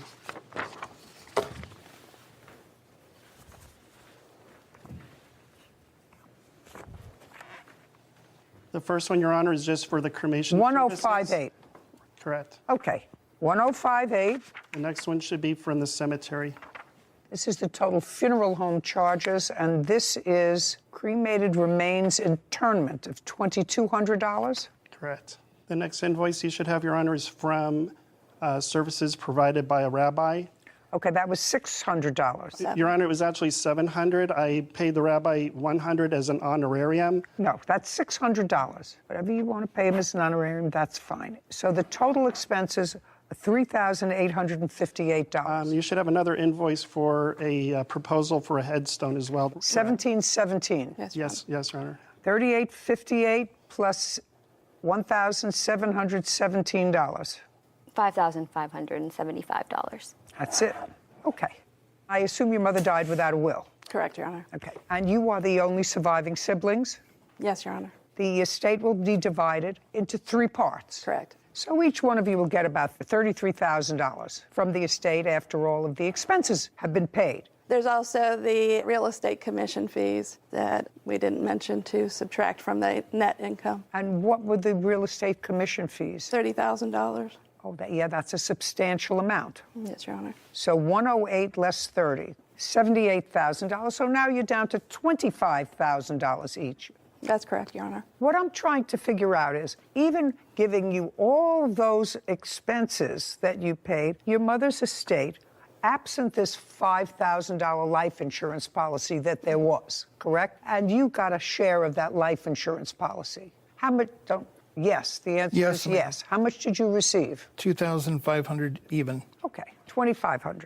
Yes, ma'am. And did you get a share of that life insurance policy? No, Your Honor. Did you? Yes, Your Honor. I also received $2,500. Great. And the estate had net, after everything, at least $75,000 divided by 3, which is $25,000 apiece after you pay all expenses, which in this case would have been funeral expenses. Do you understand where I'm coming from, sir? I do. I have children and grandchildren. 10 years is a long time. That's a grandchild. If she didn't see me at least once a month, she better keep her fingers crossed that I don't change my will.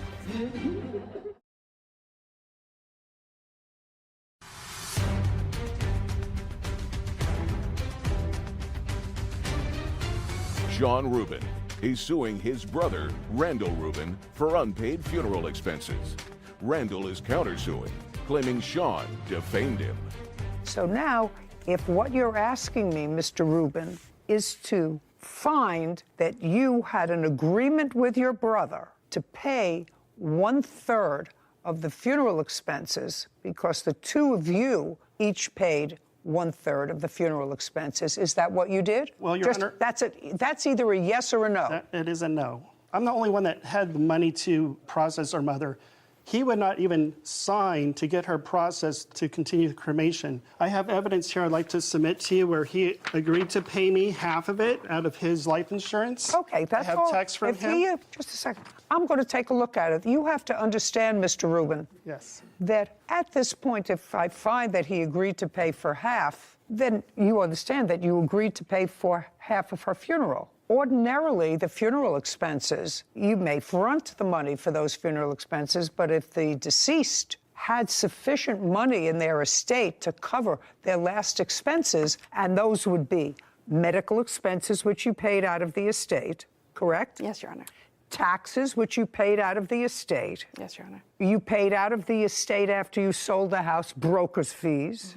State tax fees, along with those kinds of fees, would be funeral expenses. Now, if the two of you agreed, or the two brothers agreed, which is what you're saying, that he agreed to pay half, not 1/3, but he agreed to pay half of the funeral expenses for which you are not being reimbursed by the estate. Do you understand? Correct. I have not received anything from the estate, Your Honor. Okay. Well, this would be you. I'll let you know tomorrow. I think it's $2,200 for Menorah Gardens, and cremation was $1,053, so it's $1,626 each. That would be you, right? Yes. Okay. 1,626. Because you asked him how much you owed, right? I did. So I assume since you asked him how much you owed, you had some sort of an arrangement with him to pay 1/3, because it does say 1/3 of the funeral expenses. That is correct. Okay, great. I do want to interject, Your Honor, and let you know that when I did receive my monies, the $2,500 from her life insurance, we had communicated with one another that I had some emergency dental work that needed to be done. It was life-threatening. And therefore, he said, I don't have the email because I had to block him. I have a restraining order against him. So I lost all my emails between us. Listen, However, nobody ever has their emails here or a video. A very substantial amount of those monies went for my dental. I don't care. How old are you? 59, ma'am. You have lived rent-free for 30 years. And according to you, you had businesses. You worked most of that time, either selling cars or on and off for a company for 30 years. You made an agreement with your brother to pay 1/3 of your mother's funeral expenses. And as far as I'm concerned, if you had dental problems, pay for it from the resources of one of your businesses, because you had no expenses. You have very little sympathy for you. You lived in the house for months without paying the mortgage. That's outrageous. That's taking money away from them. Do you understand that? Yes, I ma'am. say you lived in the house for 3 months rent-free, at least 3 months rent-free. So if you paid mortgage payments for 2 months, I would say to you, sounds pretty reasonable to me.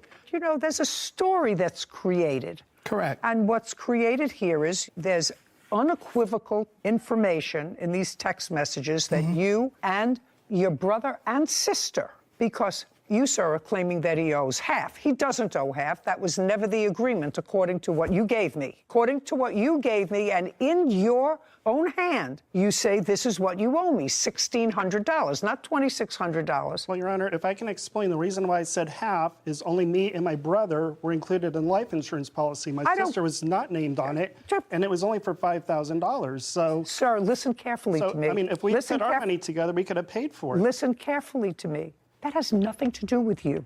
Exactly. The same with his dental has proceeds of nothing your to do with mother's me. final resting should have come out of the estate.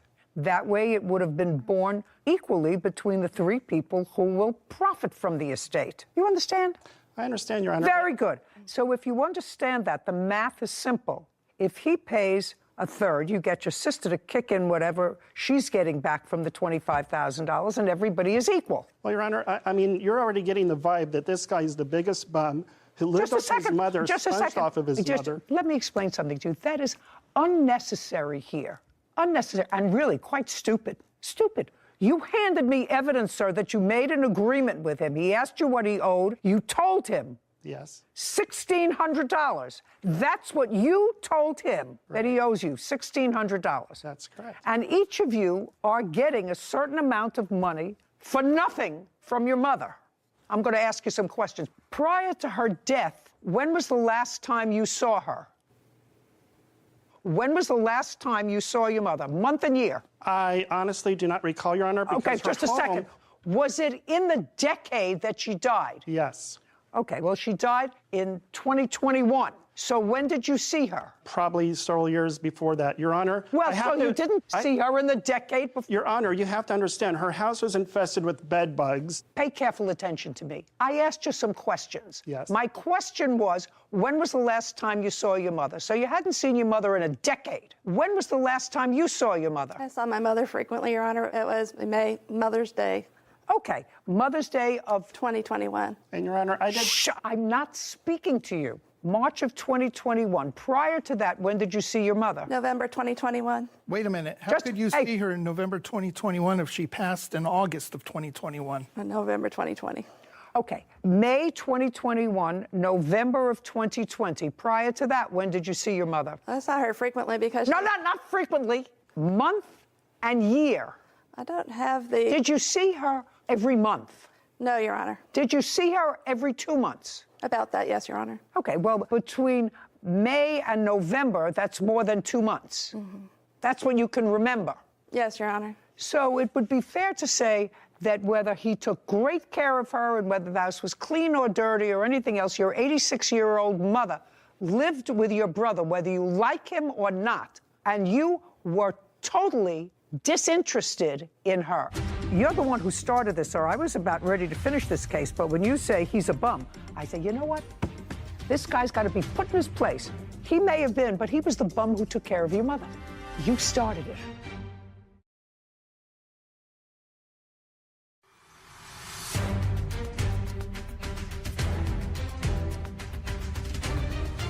Sean Rubin is accusing his brother, Randall Rubin, of not paying his share of funeral expenses.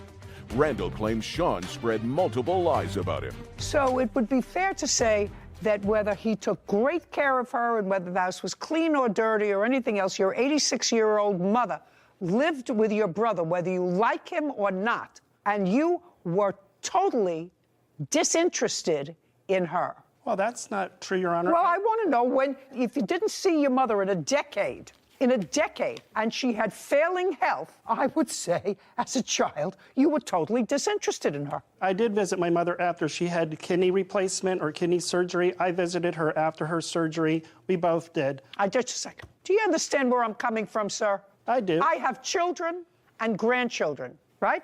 Sure. 10 years is a long time. That's a grandchild. If she didn't see me at least once a month, she better keep her fingers crossed that I don't change my will. Well, Your Honor, I'm sure that Sarah is very close to you, where we live out of state. Just a second. We both have real jobs. Just a second. If her father didn't visit me at least once a month, and we live in different states, he too would check the will. So what I'm telling you is, if you don't see your mother for 10 years, you are a disinterested child. You're the one who started this, or I was about ready to finish this case, but when you say he's a bum, I say, you know what? This guy's got to be put in his place. He may have been, but he was the bum who took care of your mother. No, No. Oh, absolutely not. Oh, really? Did your mother have full-time nursing care for the last 10 years? The answer is either yes or no. It's an absolute She no. declined. That's not what I asked you. Not what she declined. Did she have full-time nursing care? That's a yes or a no? Yeah, Your Honor. Okay, so if she didn't have full-time nursing care and she was in poor health because, based upon your blurted-out answer to me, you thought she should have full-time care. Yes, Your Honor. Right, but she didn't. So he took care of her. You don't like the way he took care of her. That's your prerogative, but you let him take care of her. And you went about your business in your own states where you live, and he took care of her. And you didn't like him, and he may have been a sponge and a bum. You started it. But you were not interested enough in your mother to move next door to her or to have her move next door to you when she got sick. Your Honor. Somebody else I actually did ask her to move in with me, and she declined. Right. She didn't want to live with you. There had to be a reason for that if she was being abused. Your Honor, there is. Unless, do I look like I need help from you?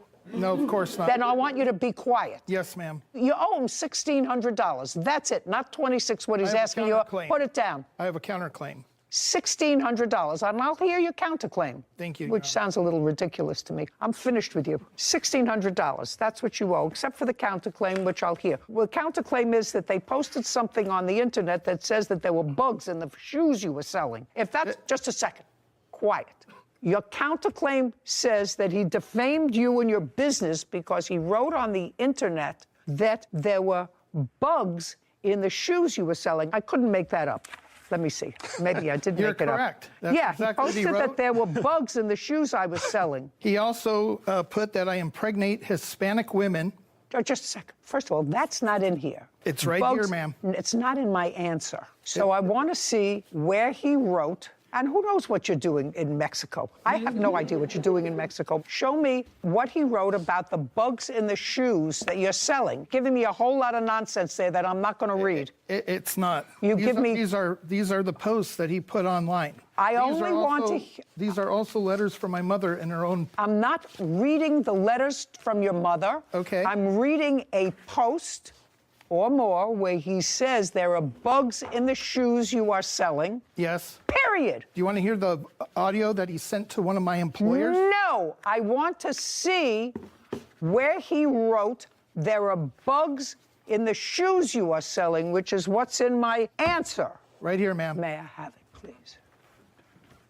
And I do have a restraining order on him as well. I'm not interested in your Okay. restraining order.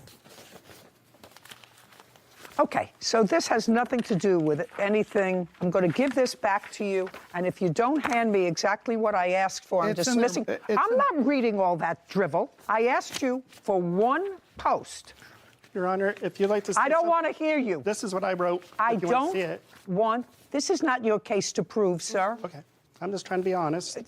Here you go, Your Honor. This is one that he Thank you. wrote Don't to tell my me employer. one. Just give me the posts about shoes. This has nothing to do with shoes. This one is in Well, Spanish. if you show me one more thing that doesn't say bugs and shoes, I'm just dismissing your case. Do you understand? Yes, ma'am. Please look at this one. It is in Spanish. No, that's your problem. The counterclaim's dismissed. Judgment for the plaintiff in the amount of $1,600. We're finished here. Thank you very much. Thank you, Your Honor. This court is adjourned. I'm very pleased with the judge's decision. I think she made the right decision. I wasn't really thrilled. I'm just kind of glad it's over. I never want to see my brother again. We're a very estranged bunch of people. We do not like each other. She didn't raise him right. She raised us right, and we're going to do the right thing on behalf of our mom. First and foremost, I will visit you every month, every week, every day, if that's what it takes. But in all seriousness, this case shows how foolish it is not to memorialize your wishes for the end, because it creates a heightened sense of stress at a time when emotions are already running high. And first rule of wills, trusts, and estates class is always have a will. So it doesn't matter how much you have, how little you have. It's important, your wishes, and to prevent situations like this, your loved ones having to go through.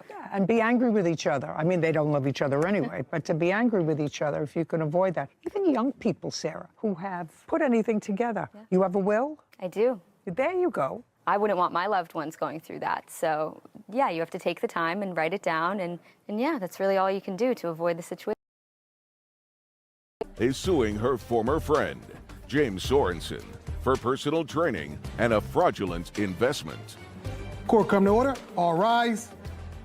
Have a seat, please. Case 2125, Anderton versus Sorensen. Thank you. You're welcome. Ms. Anderton, your case against the defendant is twofold. First, you claim a loan to him in the amount of $10,000. And while he doesn't deny that you gave him $10,000, it is his defense that this was not a loan, but an investment in a project that went south. It went south because somebody conned him, and thus you were conned as well. Somebody took off with the money. The second part of your lawsuit is that Mr. Sorensen is a trainer of some sort, a personal trainer, fitness trainer, and you retained him to put you on some sort of a regimen of both diet and exercise. And you paid him in advance. He wasn't forthcoming with all of the training sessions he was supposed to give you, became unavailable. You want a refund of some of that money. So the first thing I'm going to deal with in your lawsuit is the $10,000 exchange of money. If I find that that, in fact, was a loan or was fraudulently entered into as a result of being duped and being a dope, then I'm going to give you back the money. Then I don't have to get to the training because that's the limit of my jurisdiction. Do you understand? I understand. Okay, great. How did you meet him? I met him on a dating site, actually. When? Early June 2021. Did you date? We befriended each other. And after our first meeting, that is when I had just come off of a ventilator of 10 days. I was a nurse, contracted COVID. He actually came to my home and said, I could really help you get back to where you were. I needed rehab. Okay, so after the first meeting, you were not dating? No. Is that right, sir? That's correct. And that was in June of 2021? Yes. When did you, Mr. Sorensen, tell Ms. Anderton about this investment opportunity? It was about a month into... So 4 weeks later? Right. 4 weeks later, you became close enough to discuss with her a business opportunity? Yes. And did you discuss this business opportunity with her in her home or over the phone? In her home. So I want you to tell me your version of exactly what you told her. So I had a friend come to me and... You had a friend whose name is? His name's Scott. Scott what? I can't remember his last name. I don't believe you. Okay. If it's true, then it didn't happen. If it's true that you can't remember his last name, it's because he doesn't exist. Oh, he does exist. Oh, sir, you didn't give all that money to somebody whose last name you don't know. I want you to understand that. Then you're looking at me and saying I must have stupid written on my forehead. You don't look like a stupid man. Absolutely not. Yeah, you look like you could be a cunning man, but you don't look like a stupid man. So if Scott doesn't have a last name, he didn't exist. I want you to tell me that's in my brain. In my brain is if you can't come up with a first and last name of somebody that you gave thousands of dollars to, he didn't exist. Okay, in your mind. Keep going. I'm not going to keep going and dig any holes. I'm just telling you what the facts are. No, those aren't facts, sir. That's a fantasy. You know, you're not mentally challenged in any way, are you? No. I want to tell you, if I told my 9-year-old grandchild who asked me for $100 because she wanted to invest it with a friend, I would say, what's the friend's name? I don't know. See, I'm not giving you $100 to invest with somebody whose name you don't know, because I'm absolutely positive that if you said that to her, she would have said, well, what's this person's name? I want you to tell me now, Mr. Sorensen, what was the investment? It was for Happy Pills. It was for what? Happy Pills. Don't look at me. Happy? Did you say Happy Pills? Yes. Okay. Tell me about it. Tell me what you told her. You want to invest in Happy Pills. Yes. What she'd say to you? She'd say to you, I'm a nurse, you know, so I'm an educated person. What's wrong with you? Okay, keep going. Keep going. I want to invest in Happy Pills. Right. Your friend Scott. It was a friend of a friend. His name was Scott. Okay, and he introduced me to him and said that, hey, he went. No, you mean Scott introduced you to somebody else? No, my friend introduced me to Scott. I didn't know his last name, but we knew that he was in the industry. Okay, so your friend introduced you to Scott. Yes. What's your friend's name? His name is John. I promise. Where does he live? He lives in Salt Lake. What's his telephone number? I have no idea what his telephone number is. Just a second, get out your phone and tell me what your friend's telephone number is. Everybody has their friend's number in their phone. I don't know what his telephone number is. Then you see why I don't believe you, not. sir? Do you understand why I'm having a problem with your story? It's okay. Do you understand why I'm having? So a friend whose number you don't have in your phone wanted to introduce you to somebody whose name you don't know to invest in happy pills. And this is what you told her? No, I'm asking you a question. Is this what you told her? I have a friend. This is what I John, I have a friend, John, who knows a guy, Scott, who has this company that's going to make happy pills. I just want to know if that's what you're trying to tell me that you told this woman. I am. It's okay. I don't know why she would make up that story that No.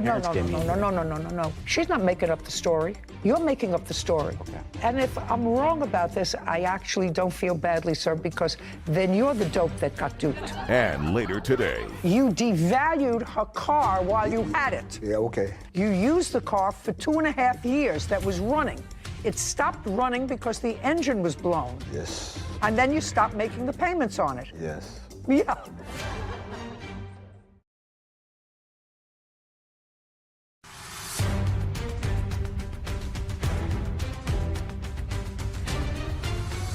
Jennifer Anderton claims her former friend, James Sorensen, owes her for a fake $10,000 investment.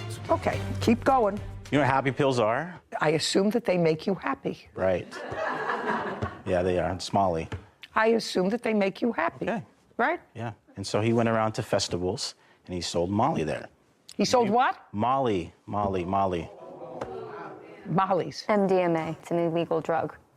Oh, okay. So you told her you wanted her to make an investment with you with a big return on your money. We talked about this for a long time. Who did? Me and... You can't have talked about it for a long time, sir. You only knew her 4 weeks.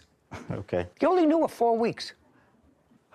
Tell me about this $10,000. Did you take it out of a savings account? Do you have that from the bank? Yeah. Right I'd here. like to take a look at it. You want to tell me, Miss Anderton, the circumstances surrounding you transferring $10,000 to him? He approached me saying that he needed a hard money loan for his business. He had an e-commerce business with supplements. His father and mother had given him the loans in the past, for the past 5 years, and they've gotten a good return. It was a for sure deal. He goes around and this is their festival project time. They make a lot of money doing this. What does he do? For supplements. So he sells supplements? Yes. And it was his business? Mm-hmm. Yes. Did he ever mention a guy, Scott, to you? No. It was his business? Yes. And he said that his parents had helped him out in the past, had invested with him in the past. So now I understand a little bit better. I see the withdrawal for $10,000. So tell me why he needed a hard money loan. To buy the product to take to these festivals and... Sell them. Sell them, yes. Okay. So he needed it for product. And when did he tell you that he was going to return this money? Within a week or two. That it was a week or two of festivals. This was the busy season. He does this every year, and this is a for sure return. And if I did this much amount of money, $5,000, this is how much I'd get back. If I did $10,000, it would be a $15,000 return for me. And I'm like, wow, I could pay off my student loans. I could, yes, do a lot with that. Okay, so to synthesize what you told me, he told you that this was an investment in his company. A loan. A loan, excuse me. A loan for his company for products so that he could go out, sell them for the next several weeks, Correct. and you would get a return of 15% on your money. 50%. So a 10... 50? 50?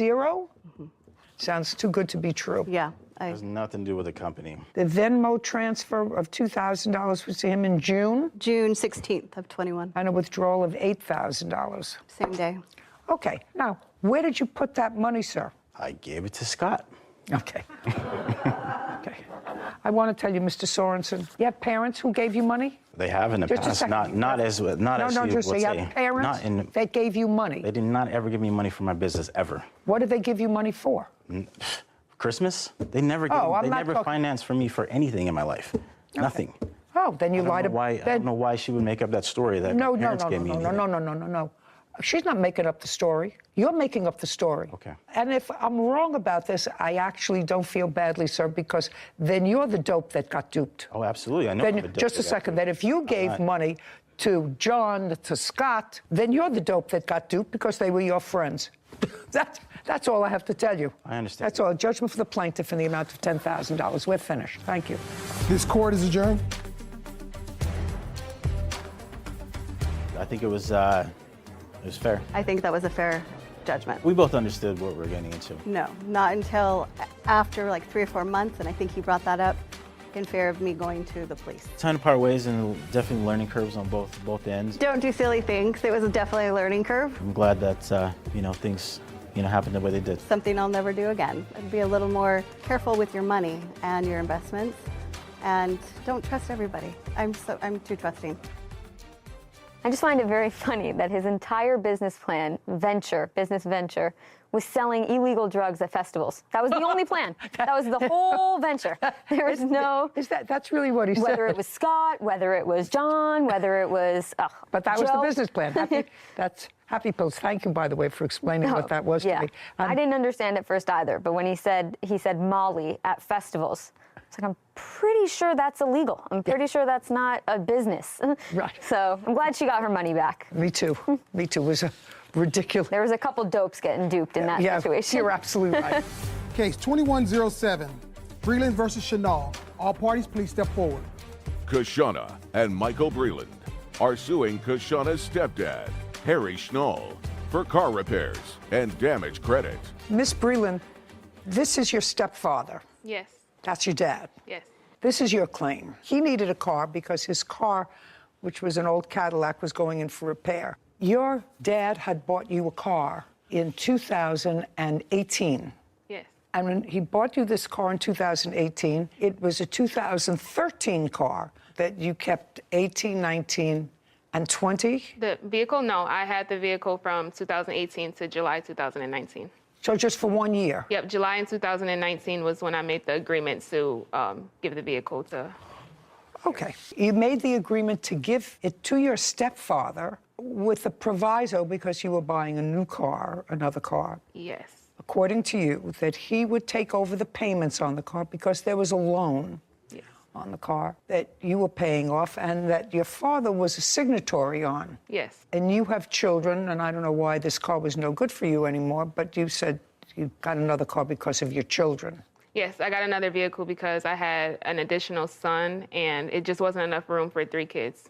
What kind of car is it? It was a GMC Terrain. It's an SUV 5-passenger, but I felt like I needed a little bit more room, so I ended up getting a 7-passenger. That way I could have the 3rd row. Okay. So according to you, the arrangement was he would take over the payments on the car, and the car would be turned over to him as soon as he finished making the payments on the car. Yes. Was that your agreement with him? Yes, that was our agreement. And he did make payments on the car in 2019, 2020, 2021, and according to you, he stopped making payments in 2022. What month in 2022? January 2022 was the last payment I received. As a result of which, both of your credits were at risk. He dropped the car off at some relative's house because the engine was blown. He had it towed to some relative's house and stopped making the payments. Yes, that is correct. Your stepfather says, well, that really wasn't the agreement. My Cadillac wasn't working. It was in the shop in 2019. And the agreement was, while the car was in the shop,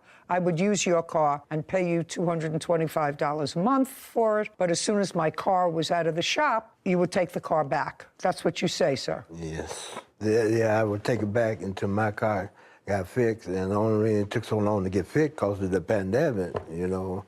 And why? People couldn't go into their garage to fix a car? Yes, they probably could, but at that time, I really didn't have the money to go and pay for it, so I just... Well, that's your problem. I understand that. Well, that's your problem. So the car was fixed, but you didn't have the money to go and pick up the car. No, it wasn't fixed. Oh. So I didn't have them fixed until I'd be able to get the money to go have it fixed. Did you explain that to her, sir, when she gave you the car? No. See, my agreement thought I was going to keep the car until my car gets fixed, and I would make the monthly payment. That's what I had. I understand that, but what... Yeah. I understand that. Okay. Mr. Chenal. Yes. But taking your story, if my stepfather said to me, listen, I'll take your car, I have a car that's in the shop, I'll use it and pay for it while the car's being fixed. Not what? In my view, that would be, well, maybe it would take you 2 weeks. Maybe it would take you a month. Maybe it would take you 2 months. But it wouldn't take you 3 years. Your Honor, what I'm saying, my car wasn't in the shop, my car was broke down. And I told her, I thought we had agreement to me make the payment on that car till I get ready to get You told me that already. Car fixed, but I didn't put it in the shop till I was able to put it in the shop to get fixed. You devalued her car while you had it. Yeah, okay. You devalued the car. You got a car that was running. You used the car for 2.5 years that was running. It stopped running because the engine was blown. Yes. So it was dead stop. You had to have it towed to somebody's house. Yes. And then you stopped making the payments on it. Yes. Yeah. Yeah. I hear what you're saying. Right. I think she had a lemon because... She didn't have a lemon. You drove it for 2 years. Yes, but I just had got the oil changed in that car a month before the engine blew. And you drove it for 2 years. Yes. Well, then it wasn't a lemon.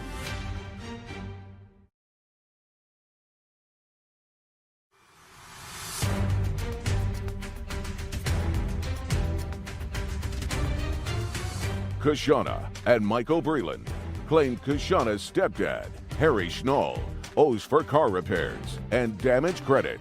Now, you have to act not only responsibly, but it would seem to me morally. This is your stepdaughter. You've known her for a long time. Yes. She went out, based upon her agreement with you, she went out and bought another car. Yes. Does the other car have a loan? Yes. Well, now she's stuck with 2 loans. And one of them has a car that you blew the engine on. I made sure the main was up on that car. I think she had a lemon because... She didn't have a lemon. You drove it for 2 years. Yes, but I kept... Well, I just had got the oil changed in that car a month before the engine blew. I don't know why the engine blew. How many years did you have the car? 2 years. And you drove it for 2 years. Yes. Well, then it wasn't a lemon. Okay. How much was left on the loan of the car? There is still $3,752.63 owed left on the vehicle. Okay, and where is the car now? It is parked at a relative's house. Your problem is the car is in your name. So you have to sell the car, subject to this lien. You have to be able to get something for the car. Do you understand? Yes. What's the value of that car? Based on 80,000 miles, it didn't say in the papers, but around 7,000 to 9,000. And what if it's in very poor condition? I have to look into it. Take a look and see, because this car so far is not running. Yeah. And it hasn't been running for almost now a year. Yes, that's correct. So at best you can sell it for scrap. So you have to get the car and you can scrap it because nobody's going to buy it when they can't drive it. So Kelley Blue Book will not provide an estimate for poor conditions, vehicles that are not running or in poor condition. But for a fair condition, they say between 5,000 and 6,000. Well, this is non-running. I know. I've been So not running for a year. I can't get an estimate for a non-running vehicle from Kelley Blue Book. So now I know what the parameters are. You want to tell me about where this agreement took place with your stepfather? The agreement took place at the car lots, because I was in the middle of getting a new vehicle, so we were at the car lot. So that was in 2019? July 3rd, 2019. So you went with him to get the new car? Yes. Oh, good. So tell me about the conversation. So I asked him, I was like, hey, do you think that, because in order for me to get this new vehicle, they said that I had a debt to income ratio thing because I couldn't get a new vehicle with owing money on the other vehicle.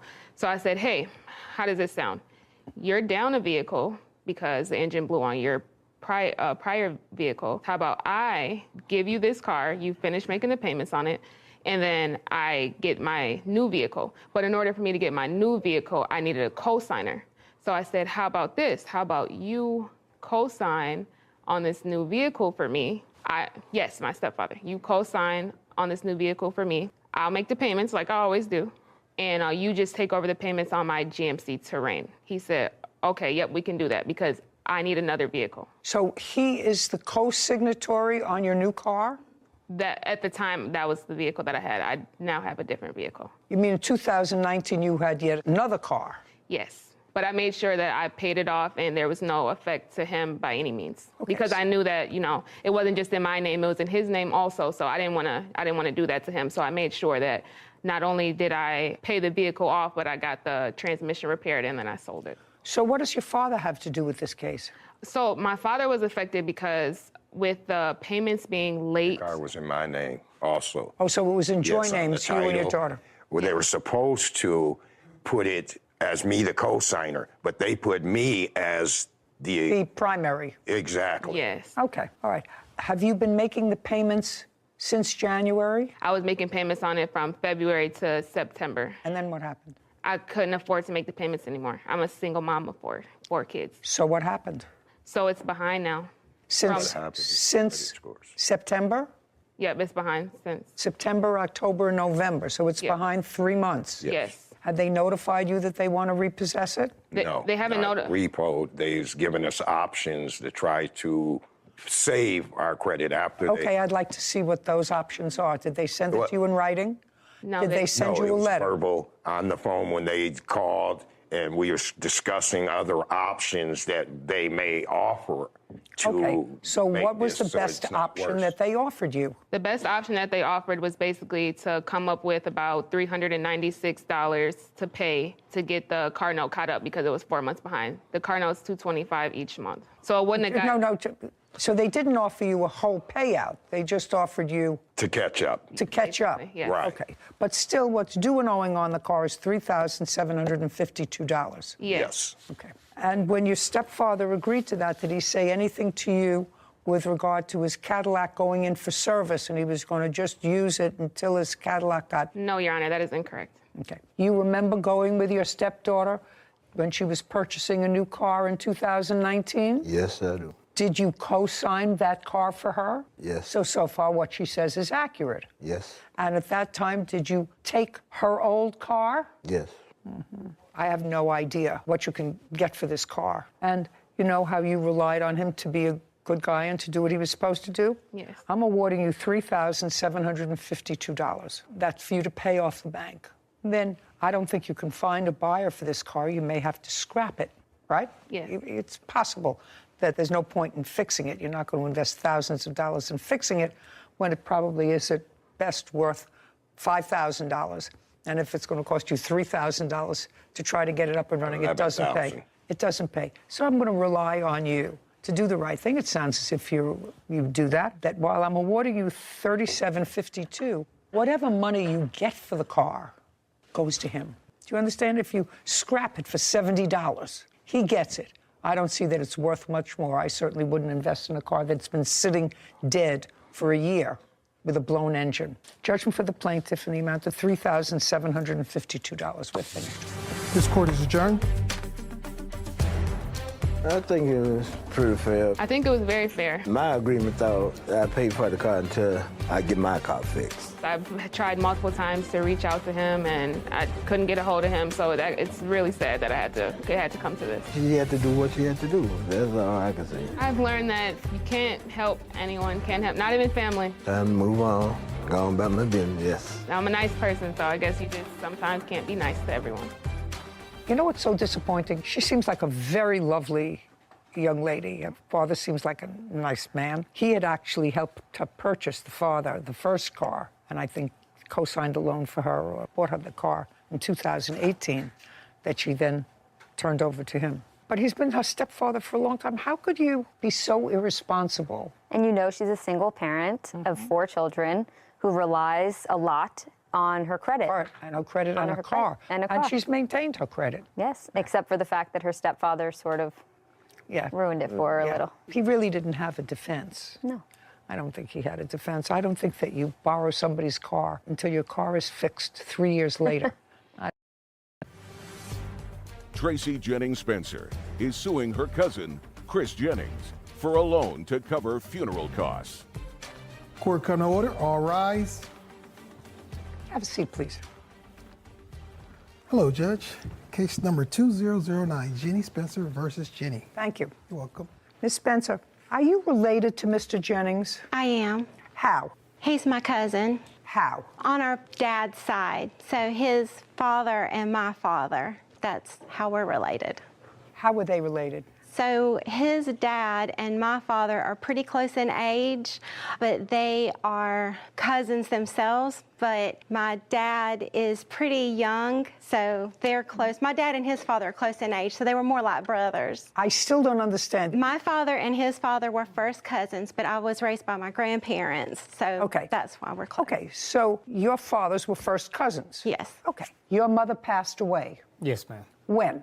Mother's Day on 2020. Were you close to your mother? I was very close. Did you live together? I was taking care of her for 8 years while she was. So you were living with her? Yes, ma'am. How old was she when she passed away? 58. What did she pass away from? Her arteries had blockage. She had surgery twice, and they couldn't do the third surgery. Plus, she had 3 strokes. When you were taking care of your mother, was that a full-time responsibility? Full time. She had a colostomy bag, and plus she was in a walker before she had the strokes. Was it just you and your mother living together? Yes, ma'am. Was it in her home? It was in my home. In your home? Yes, ma'am. Was that an apartment? It was a house. That you rented? Yes, ma'am. How did you and your mother support yourself? I'm an RF technician, so I worked when I could be away from home, but when she got real bad sick, where she couldn't even walk, I couldn't even work, so I couldn't even go out of town. So I work on the road a lot. And she gets a disability check, which is about $1,800, which wasn't much at all for us to survive. Are you back at work now? Yes, ma'am. Who are you working for? Myself. I'm a contractor,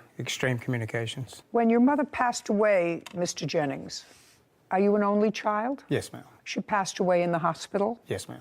At that time, you didn't have money for her funeral arrangements. No, ma'am. And you didn't have the funds to even take her body out of the hospital. No, ma'am. So what did you do? Well, I thought I had insurance settlement, and I was going to take care of that, because she did have 2 burial plots. But when we went to... Who's we? Me and Angela. Who is Angela? She's my fiance. But when we went up there we've got 2 burial plots. When we went there to turn those in mortuary, they added on $10,000 or $15,000 to actually bury her, and I was unable to do that because her insurance had lapsed 2 or 3 months. You know. So you didn't have money to take care of your mother's funeral expenses? I did not. Do you want to tell me how the plaintiff got involved with that? I told Tracy exactly what...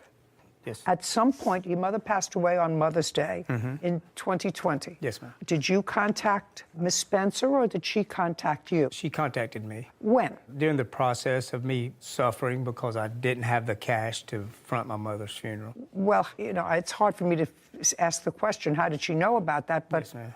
Were there other relatives? I was posting things on Facebook. Okay. That's so how what she did you found post on Facebook? That I was trying to do a GoFundMe to help with my mother's funeral. And how much after she died did you post something on Facebook?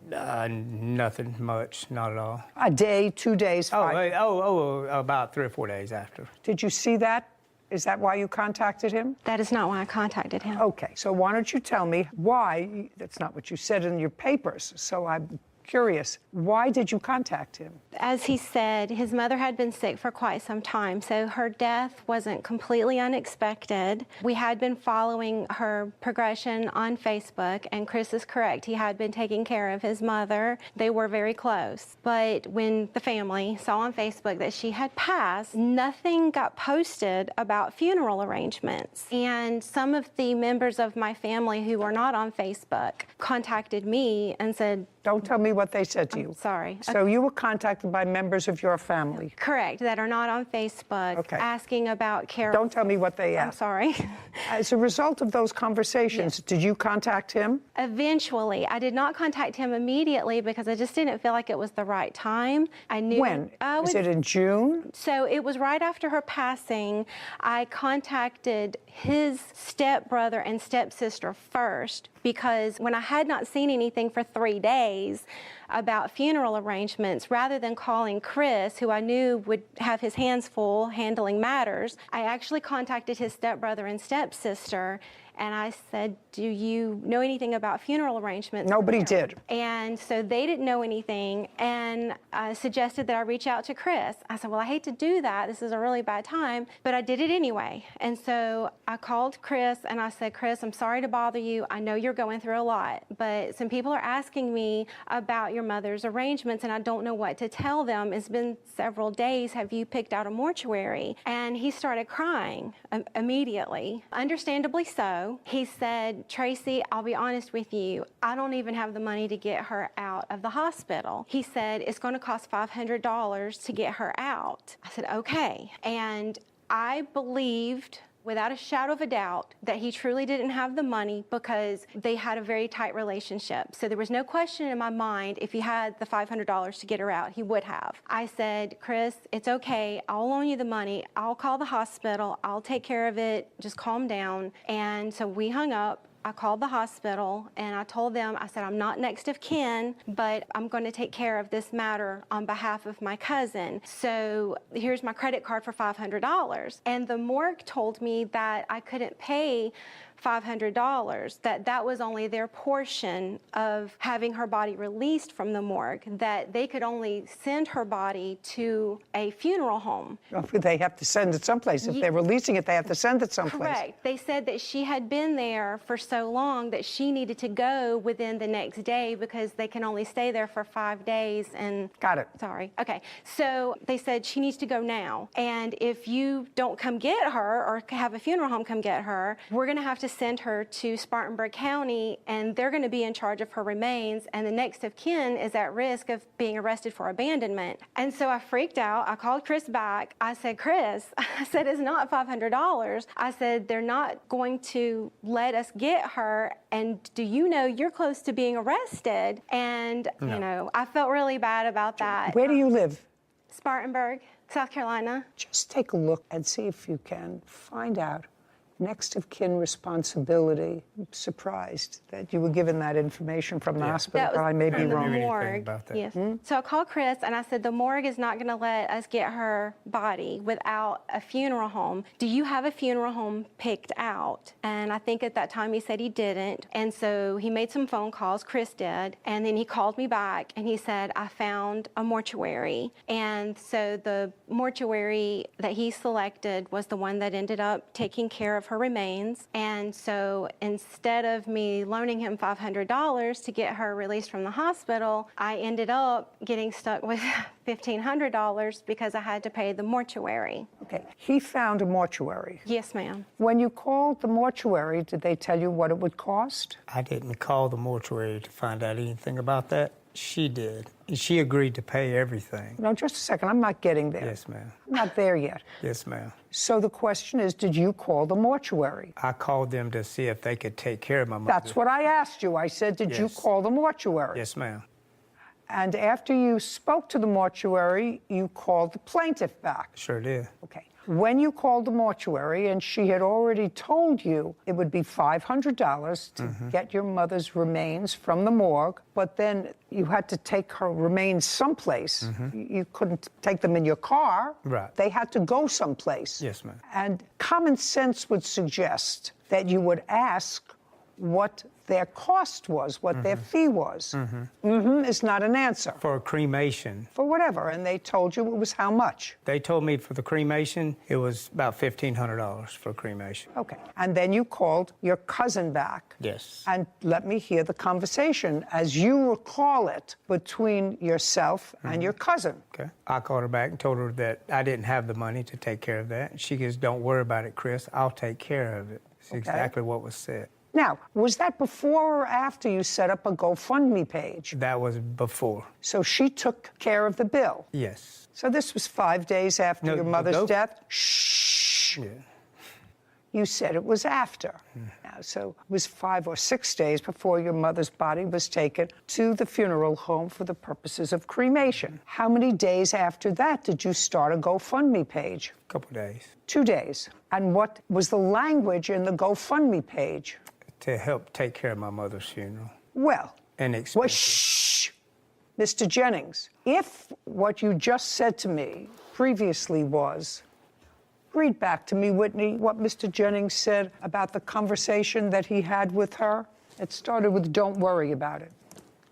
He said, okay, I called her back and told her that I didn't have the money to take care of that. She said, don't worry about it, Chris, I'll take care of it. That's exactly what was said. Okay, good. So if she said she would take care of it, why would you post an outcry for money from strangers to bury your mother? To go during the process of getting that money is exactly No. Let's follow what you said, Mr. Jennings. What you told me was that you had the conversation, she took care of the bill. 2 or 3 days later, you started a GoFundMe page for your mother's funeral expenses. Is that not what he said? Yes. If it was a gift to you, I'm not understanding why you would start a GoFundMe page. It's because it wasn't taken care of within 2 or 3 days, ma'am. What do you mean it wasn't taken care of? She didn't pay the bill within 2 or 3 days is the thing. That's the reason I did that. Well, they wouldn't release the body unless they got paid with a credit card. I understand that, but I was trying to have just a second. backup. A backup for what? Just in case you didn't fall through. Mr. Jennings, now you're getting cute with me. No, ma'am. Now you're getting cute with me. And later today, he said to you, I need to borrow $2,300. And you said to him, why can't you ask anybody else? And he said to you, his girlfriend's father, if he were to ask him, he would pry and find out that he was addicted to cocaine.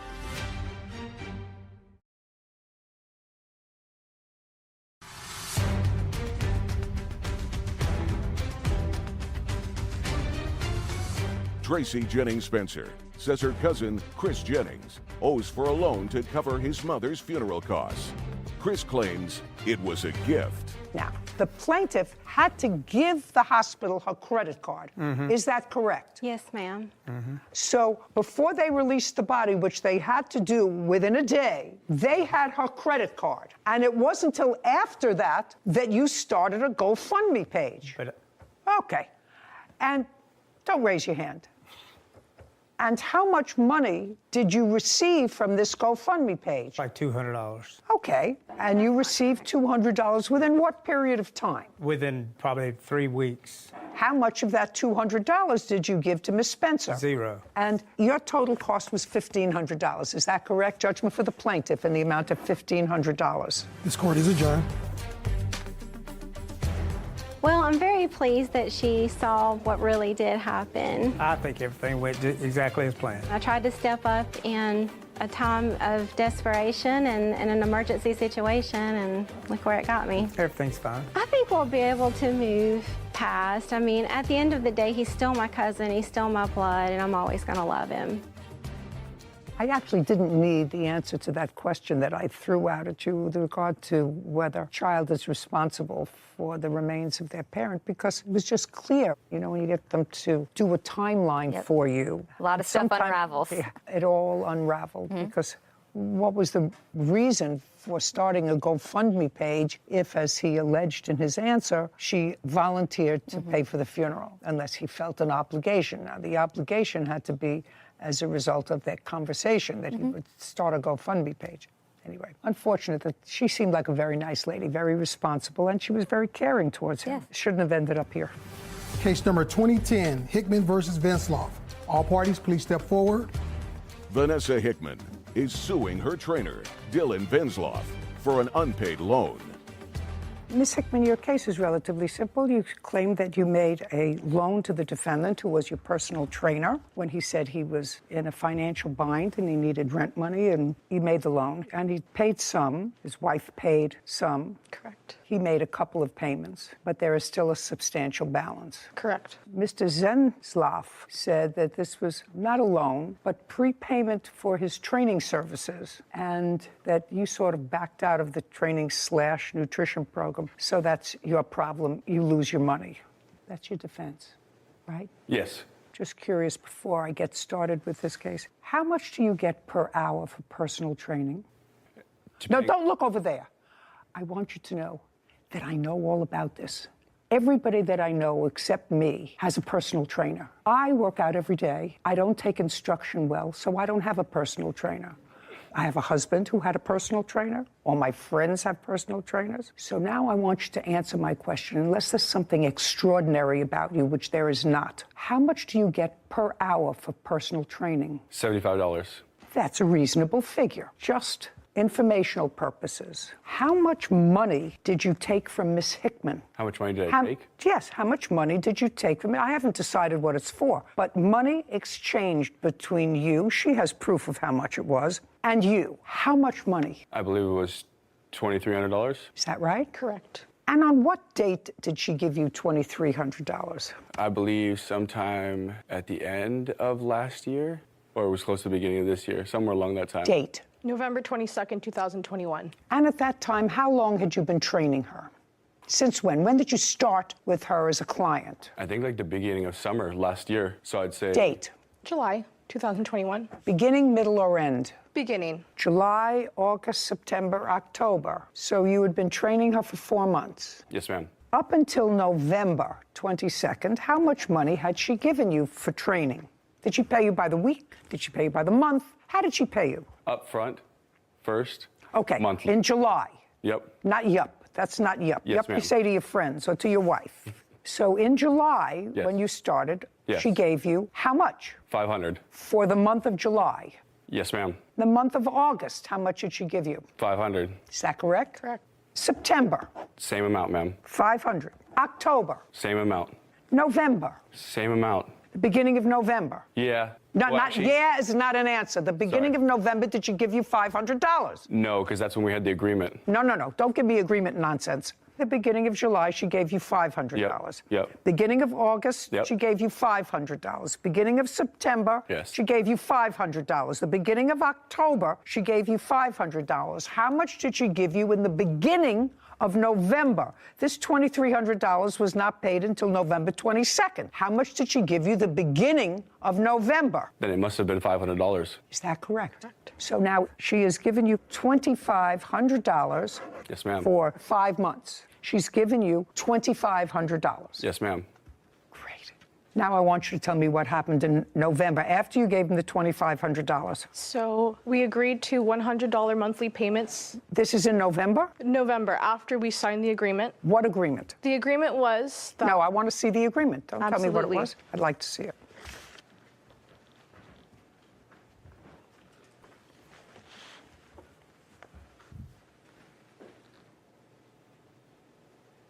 Who wrote this? I did. Well, I don't actually understand it. It says, I, Mr. Venzloff, hereby accept $2,300 from my client, Vanessa Hickman, in trade and paid in advance for training. This will cover meal plans, planned workouts, in-person training, check-ins, and virtual check-ins from November 22nd, 2021 to May 15th, or 1 month of training and payment plans of no less than $100 a month starting 12/22/21. I agree to pay back the full amount in 12 months. I actually don't understand what that means, because you agreed to pay back the full amount in 12 months by paying her no less than $100 a month starting December 2021. First part says you're accepting this $2,300 from your client in trade and paid in advance for training,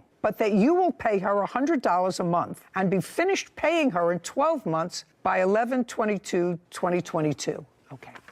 So you wrote this up. Yes. I don't understand it because it doesn't make sense. Of course. So there had to be a reason why you picked this $2,300. He's been training you July, August, September, October, and November. You paid him $500 each month, or about $120 a week. And all of a sudden, there's a $2,300. What is there something that I said funny?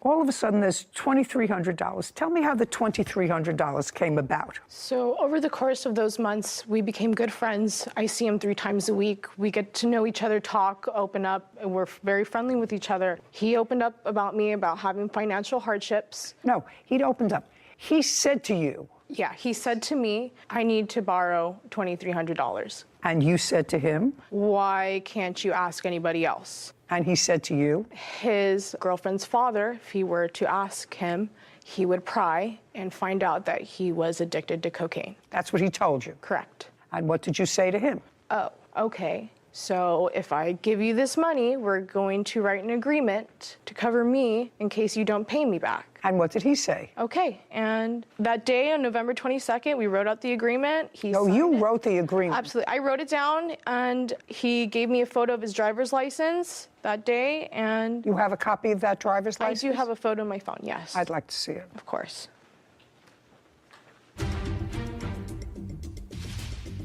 So you were working, and he was working. He was making money. So if you're the wife, you say, what do you mean? We need money for rent. I'm working. You're working. What's it all about? Did you know he had a drug problem?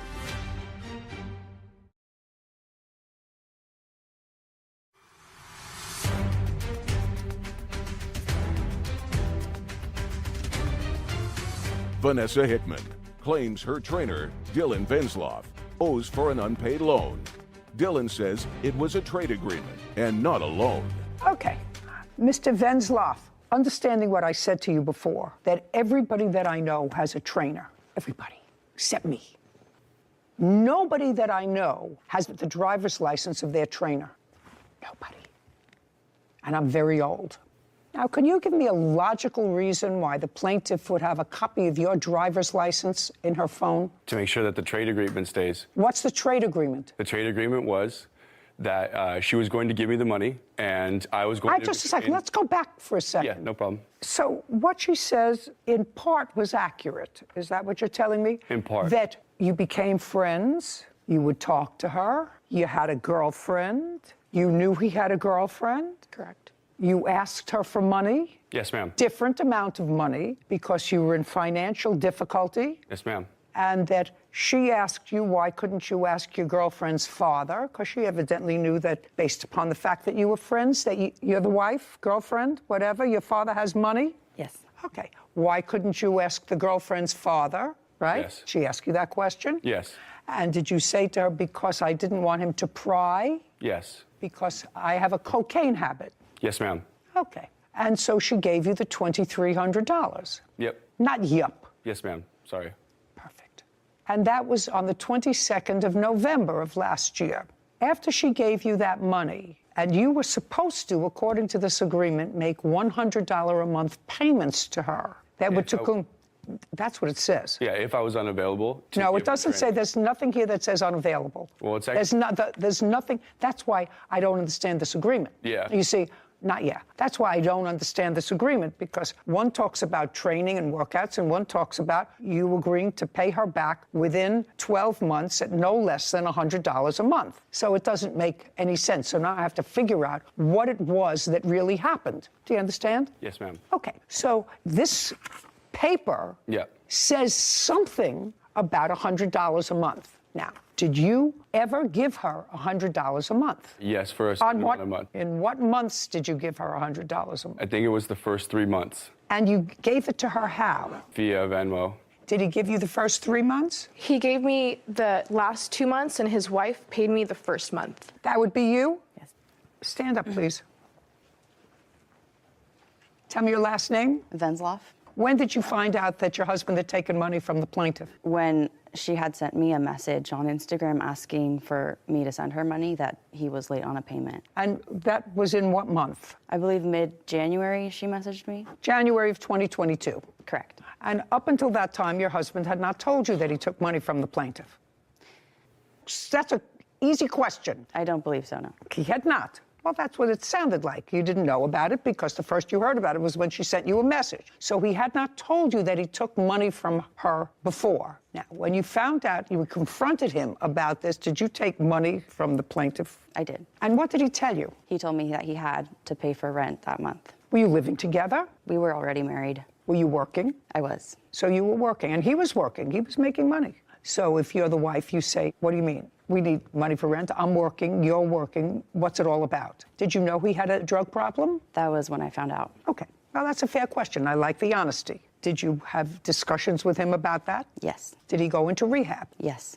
Great. When did he go into rehab? He went for a week in December into a detox, and then he went for a month this last June, I believe. Because he had a relapse? Yes.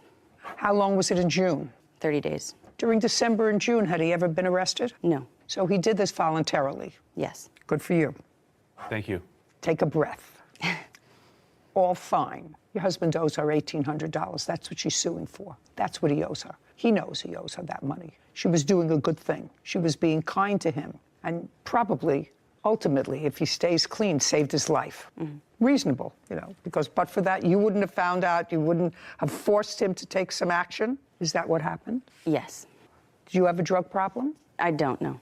Does your father still not like him? They're best friends. They're best friends? Yes. Interesting. I'm absolutely shocked. Judgment for the plaintiff in the amount of $1,800. We're finished. This court is adjourned. I thought that she handled it very well. I didn't need to go over all the details. She did that all for me. Honestly, it was a trade agreement, which it clearly states in the first part, so I had the entire year. I don't think that he could have sent me the payments. I had to keep To either pay her back or train her, and she served me before the contract was even up. crying and messaging him for it. I think court was where it needed to be settled. All she wanted was the money back, but I told her I was completely available. Then she moved out of the area. He's a great trainer, absolutely amazing trainer, hands down. Borrowing money, not the smartest decision. Well, I think he could have handled the situation differently, but I think he was trying to do his best to get us out of a sticky situation. I think it's about time to find someone else. I remember my law school days, Sarah. Not clearly, but I remember my law school days. And you know how important it is, I always say you should have a writing. But you're supposed to have a writing that's clear. And I know that there's a rule of law that if a contract or an agreement is ambiguous, that a third party can't figure out, fact finder can't figure out what the intent of the parties was. Was it a training agreement, which is what he said, which is a lot of baloney? Was it a loan? That you're allowed to go beyond that contract. So your experience in law school is much closer. I did just study this, so it's true that if a fully integrated agreement, meaning that it's clear, the meeting of the minds between parties is clear to a third-party fact finder, then usually outside evidence is not allowed because you clearly have what the meeting of the minds of the parties was. However, in a case like this, when it's more ambiguous or the terms are ambiguous or you're not quite clear what the meeting of the minds was for, a loan, like you said, or training. Sandra Duenas. He's suing exotic pet store owner Brian Chow for money from a snake breeding business. Court come to order. All rise. Have a seat, everyone. Hello, Judge. Case number 212, Duenas versus Cho. Thank you. You're welcome. Ms. Duenas, it looks to me from your papers that you decided to go into a business with someone. Yes. With whom? With the defendant, Brian Chow. And you know him how? He's a family friend. And you know what his business is? Yes. What is his business? He currently sells reticulated pythons, snakes, exotic animals, monitors, lizards. And you like those things? My ex-boyfriend did. Did you? I was more for the investment part. Okay. I was the investor at the time. At the time you reached out to this family friend who was in the exotic snake business, your idea was to create a business. No, Your Honor. It was actually the defendant's idea. I don't care whose idea it was. Your idea was to create a business with your ex-boyfriend.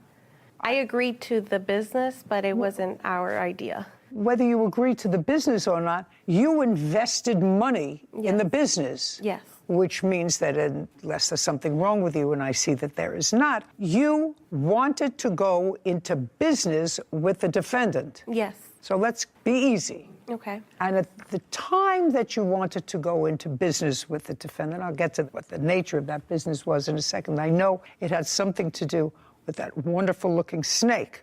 You had a boyfriend. Yes. And the boyfriend liked snakes. Yes. And you went along with the ride. Yes. What month and year were you still with the boyfriend when you decided to go into the business, which you will explain to me? Back in November of 2019. So right before COVID. Yes. What was your boyfriend doing at the time? He was working at an airport. And he and Mr. Cho were friends? Yes. How long had you known him? 2-3 weeks, Your Honor.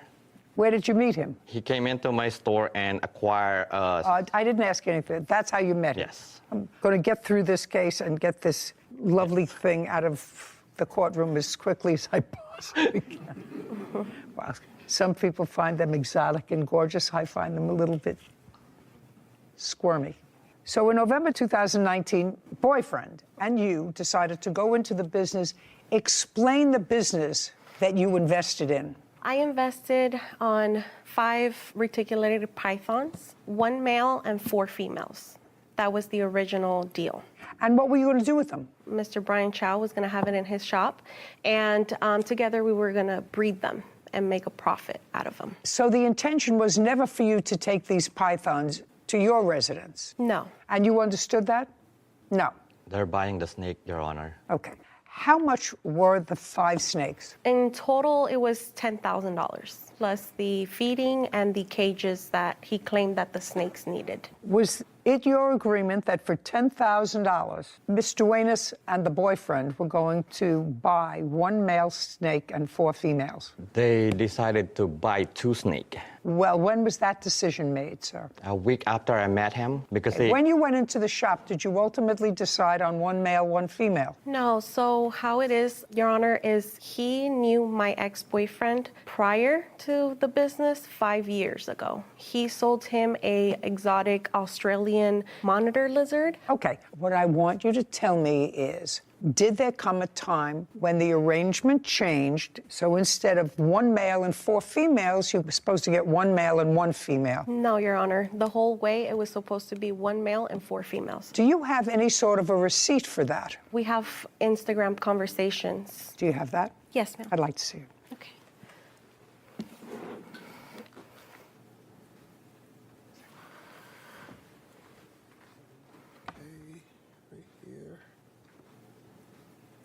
One male, 4 females. The guy's asking $15,000 for all, and then he says, I'll drop it to 12. Then somebody, I don't have 12 now. I just spent a lot on my monitor. Let's go the rest. Okay, so he said, I don't have that money now. He says, I'm getting 16 lace monitors. You remember that discussion? And then that's a big investment for me right now. I'm saving up to get a house, but I'm down to breed my monitor with any of your monitors. Keep going. So far, I don't have a contract. And then somebody says, no, you pay half and I pay half. Who wrote that? He did. No, you pay half and I pay half. Then you say 6,000. I'm short 6,000. I want to get them, but I'm low on cash till next month. And that's from you. That's from the reptile. I have to see it, Your Honor. Okay. If I invest half with you, what will be my return and in how long? Think about it. That's will be the baby's mix price. JTK Reptiles, that's you. Somebody's on their way. That's you and your boyfriend? Yes. We were on our way to give him the money.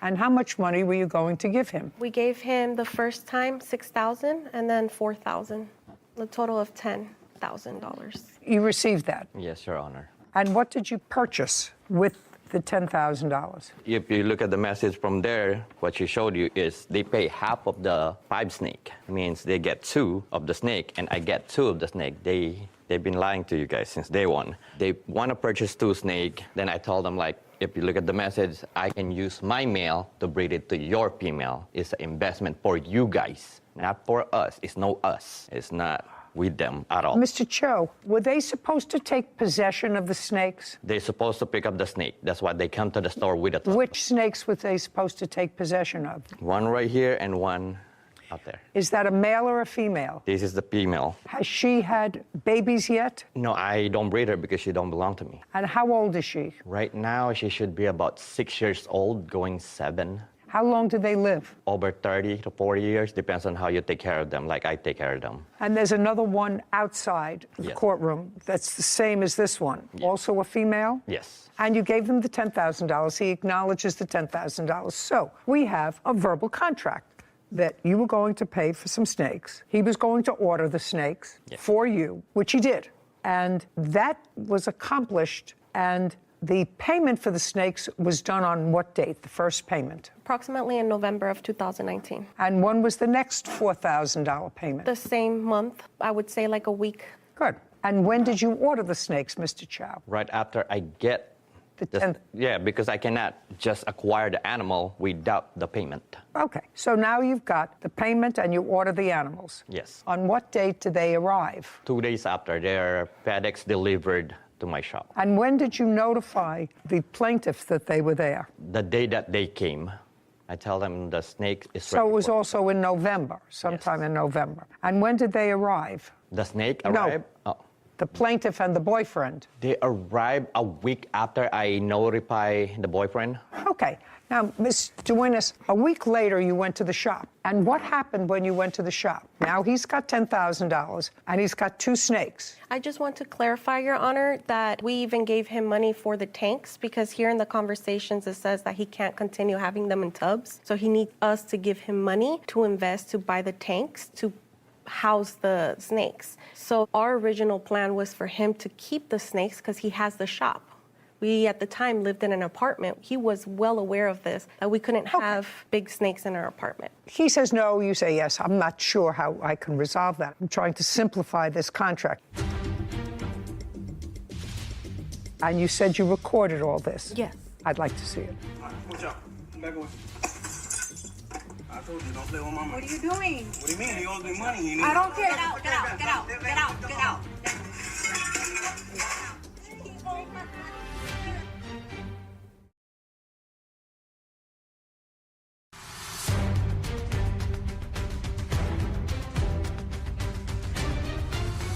Cassandra Duenas claims exotic pet store owner Brian Chow owes her money for a snake breeding business.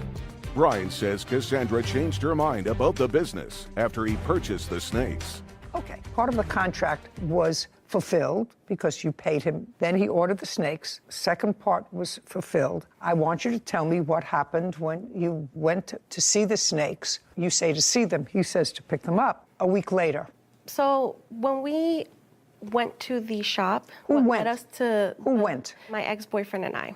What led us to there is because after he obtained the snakes, he was not reaching out back to us. He was Just a week later. Yes. You went to the shop. He notified you that the snakes were there. There's no question about that. Now, you went to the shop for what purpose? Because he switched it and then he said it was 2 snakes when originally the plan was 1 male and 4 females. That 1 male was going to breed with the 4. So right out the back, he lied to us what our agreement was here, that he clearly texted us and said 4 males and 1 female. So it was 5 snakes. So we went to the shop. But there was a problem there with pricing. In the Instagram messages, a suggestion, because some of the texts were unavailable. He said originally they were $15,000. And then there was some discussion of $12,000. And then there was some discussion of $6,000. He says he'll pay half and you pay half. And there, I can imagine that there was some sort of an agreement for you to keep the snakes if you were going to pay half.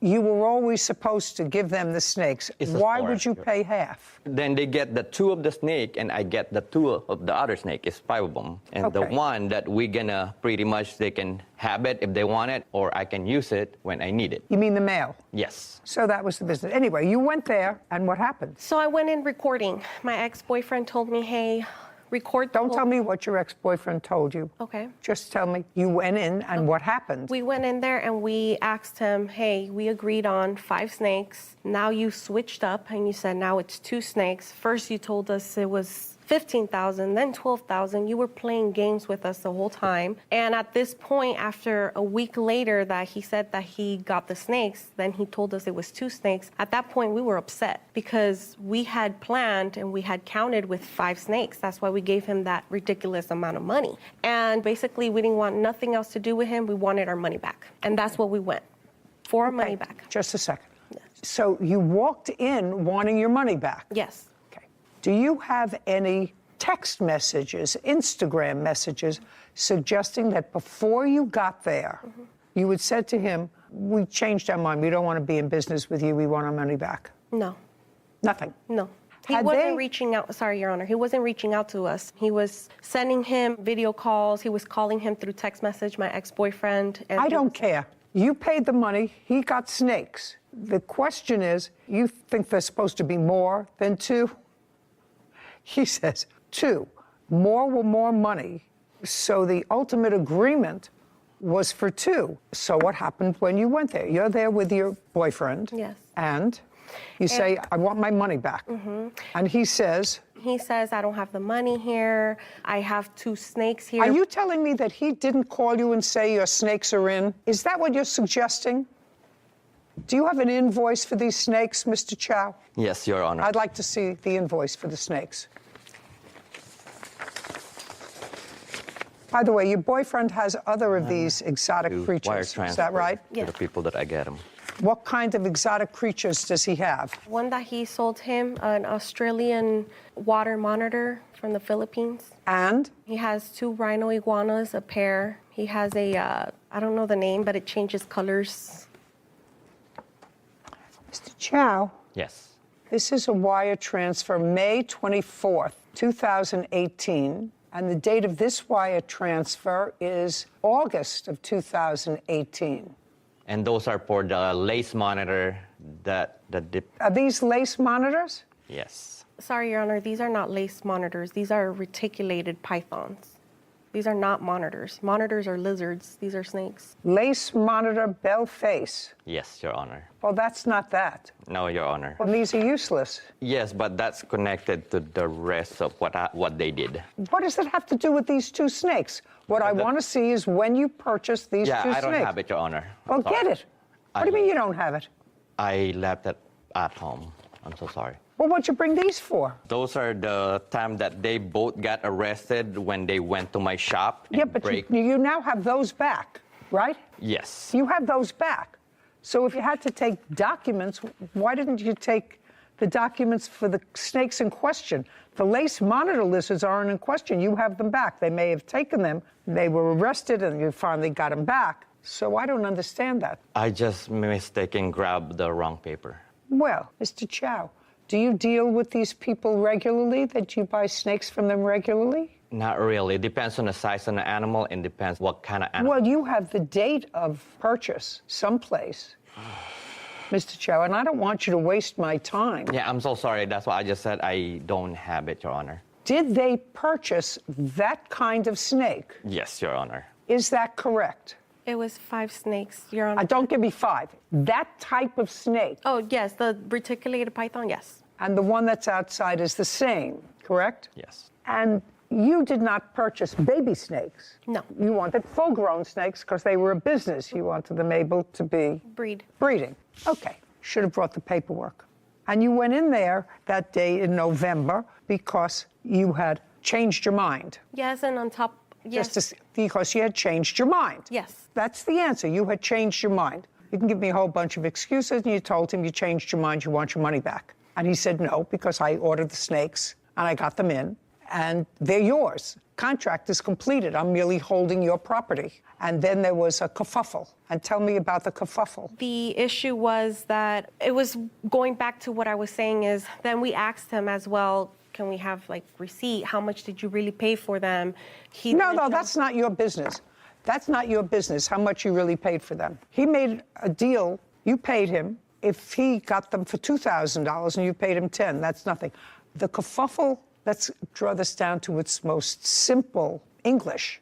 You wanted your money back, and you wanted to cancel this contract. Yes, it's just when we arrived, those weren't the snakes that we ordered. These were the breed of it, is the ones that he was putting here on Instagram, which I have, which is not those. So we ordered something and we got something else. So is what you're telling me, you went there to pick up your... Because now it's changed. You went there to pick up your snakes. When you got there, they turned out to be a different... It's breed. It's like the... Pythons, right? Yes. They're pythons, but it was a different kind of python. Now you're telling me because it was a different python, you wanted your money back. Yes, because it wasn't what we paid for. It's like we paid for a Ferrari and we got a Toyota, basically. It's basically You know nothing about pythons, so... You're taking your cues from your boyfriend because that's his strong suit. Is it yours as well? No, I'm just the investor. Right. So your boyfriend had a conversation with him and said, those aren't the snakes that I ordered. Yes. Okay. And I want my money back. Yes. And you said you recorded all this. Yes. I'd like to see it. And when he broke the glass, where did he take them? He put it in a bin. And is that you carrying them out? Yes, and that's the reason why I was charged with the robbery, just because I walked out with the item. That's fine. That's a co-conspirator.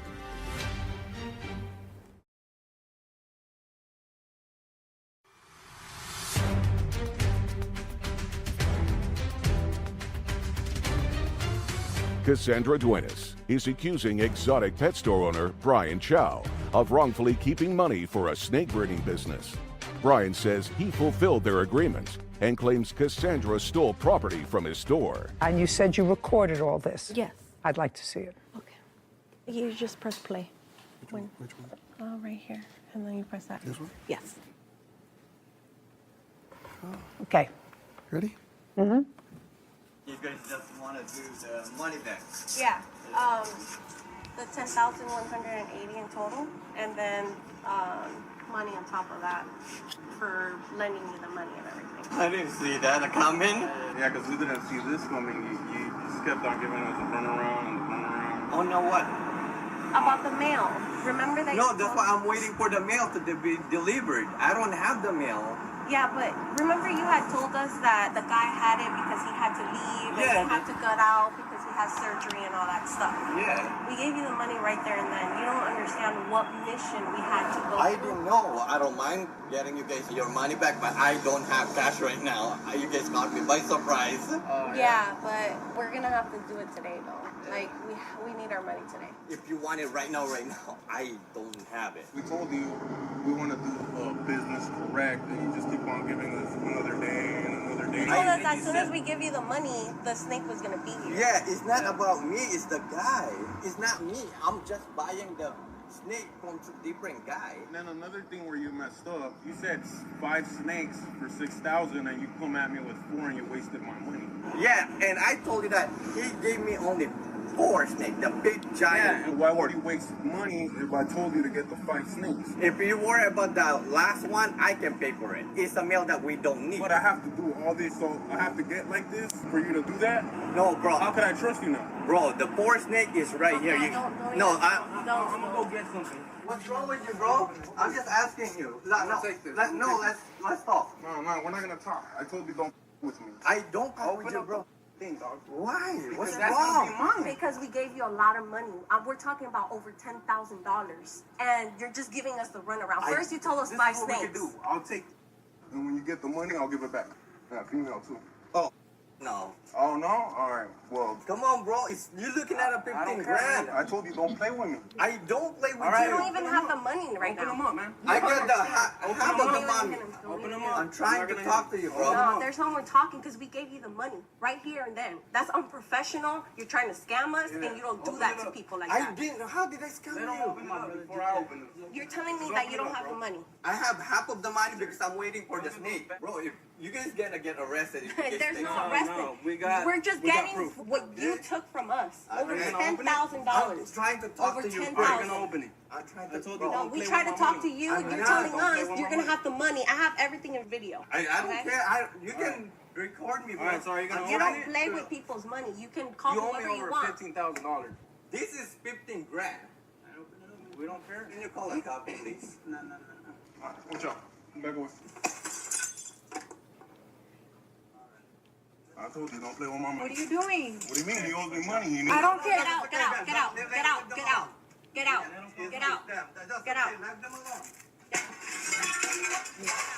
He owes us money. He owes us money. He owes us money. They're gonna deal with it. With the police. Now I'll play that video, please.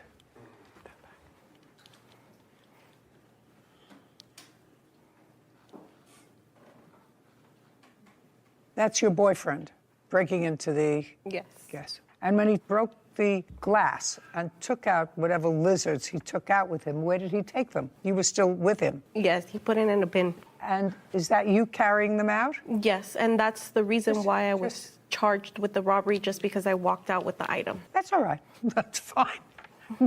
That's a co-conspirator.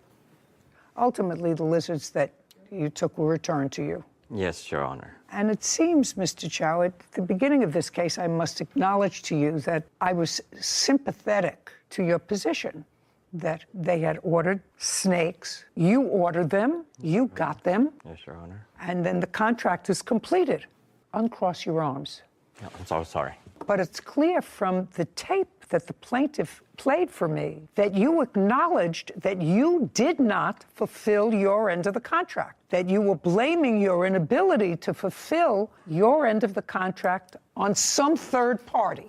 Is that what I heard in the tape? I mean, you know, my hearing's not really acute, but that's what you said. I have no control. I can give you back half your money, but I can't give you back all your money. So the contract was not complete. It was complete because they supposed to get only 2 snakes. I didn't see anywhere where it says just 2 snakes. There was a whole bunch of conversation there about the male snake, and you were supposed to deliver to them the male snake. And you said, I don't have that money now, but I can get that money for you. I can give you the first money. I don't have the second money. It was clear that the contract was not complete unless you have something to show me that it was. But what I heard, it was not. That doesn't mean that Ms. Duenas has the right to break your property and to steal property that belongs to you. What they do is they come into a court and say, you have my money. The contract was not fulfilled. I want my money back. That's what you do.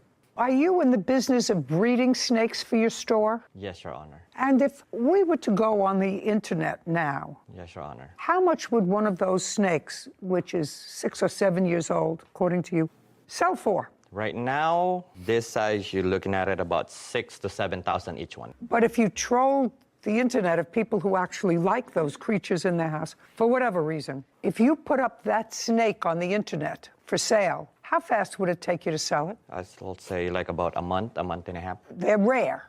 Yes. Is that right? That's what you're saying. It's rare and is just not a lot of people will acquire that much money. Even though they can sell the babies. And how many babies do they have? In a year, they can do from 30 to 50. And each one of the 30 to 50, you can sell for $3,500. Yes. I suggest you do that. She gets her $10,000 back. Judgment for the plaintiff in the amount of $10,000. We're finished. Thank you very much. This court is adjourned.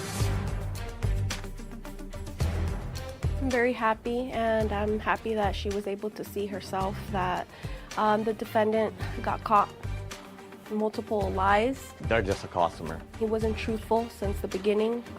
Ever since we invested. They bought a snake. I just want to give their snake, but they don't want to take it. And it's very sad how nowadays you can't trust in anybody. I think one great lesson that a lot of people can take away from that is you have to know the business that you're investing in. I can appreciate she was sort of doing it for her boyfriend and he had the knowledge about the exotic animals, but that's her money at the end of the day. And if you're going to put your own hard-earned money on the line, it should be a business that you at least put in the time to learn about. To understand. Exactly, so that you don't have to rely on somebody else to make the right decisions. Who's going to be gone tomorrow? Exactly, exactly. And your money who potentially could, and then you're left on your own, having to sue and navigate a field that you really know nothing about. Smart. And it was also an example of a contract that was not fully executed. I actually thought when I started the case that there was an offer, an acceptance, you performed, paid the money, got the snakes, and then you can't change your mind. Once you get it, you say, well, I changed my mind. But that's not what happened. Nope. And her video demonstrated that that's not what happened because Mr. Chow started to waft. Well, it's not my fault I don't have your mail. It's another guy, and I would give it to you, but I can't give it to you as soon as I get it, you know. Yeah. So he did not deliver on the contract. So I had very little compulsion other than to say, you don't have to take the snake and you get your money back. Yeah. Anyway, done. Yeah. And the snake is gone. 18-year-old Bella North and her mother, Angela North, are suing business owner Heather Olson for car damage. Court come to order. All rise. Have a seat, please. Hello, Judge. Case 2092, North versus Olson. Thank you. You're welcome. Ms. North, this is your daughter. Yes, ma'am. Why don't you have a seat? Because you actually weren't involved nor a witness to the incident. Are you the owner of the car? No, ma'am. Okay, why don't you have a seat? Tell me your first name. Bella. Bella. Bella, from what I gather from reading the papers, you and the defendant's daughter were good friends. Yes, still are. And have been friends for a very long time. So not a very difficult case. You were going to visit Miss Olson's daughter, Lotus. Yep. And according to you, you've done that innumerable times in the past. You were also 17 at the time? Yes. You went to visit Lotus, I'm trying to find the date in your complaint, on April 16th of 2022. Yes. And when you got to the house, which you had done many, many times before, according to you, you parked behind the defendant's car. Yes, I did. Was the defendant in her car at the time you parked your car? I did not see the car on when I pulled up behind it. I turned around for a moment to gather my things, to my backpack, my charger, everything. I then look up and I see the car is on. I never saw anyone. You never saw anyone get in the car? Yes, exactly. Okay. Now, could you tell me what kind of car were you driving? A 2001 Honda Accord. So a very small car? Yes, sedan. And you were in a large car, Miss Olson? Your car is a large car. Yes, Your Honor. What kind of car is it? It's a Suburban. Now, can you tell me why you parked behind her car? If you parked behind her car, you were blocking her in. Yes. So I parked behind her car because Lotus has told me in the past. You can't tell me anything that Lotus told you. Okay. I parked behind her car so that the driveway to my left was free for people to come in and out, because I am aware that she does have residents in her home, and I was... But that means that she couldn't get her car out if you were parked right behind her. Correct. Okay. Now, is there parking on the street, Mrs. Olson? Yes, Your Honor. May I see that? No, I don't want to. Thank you. May I describe what is in the photo?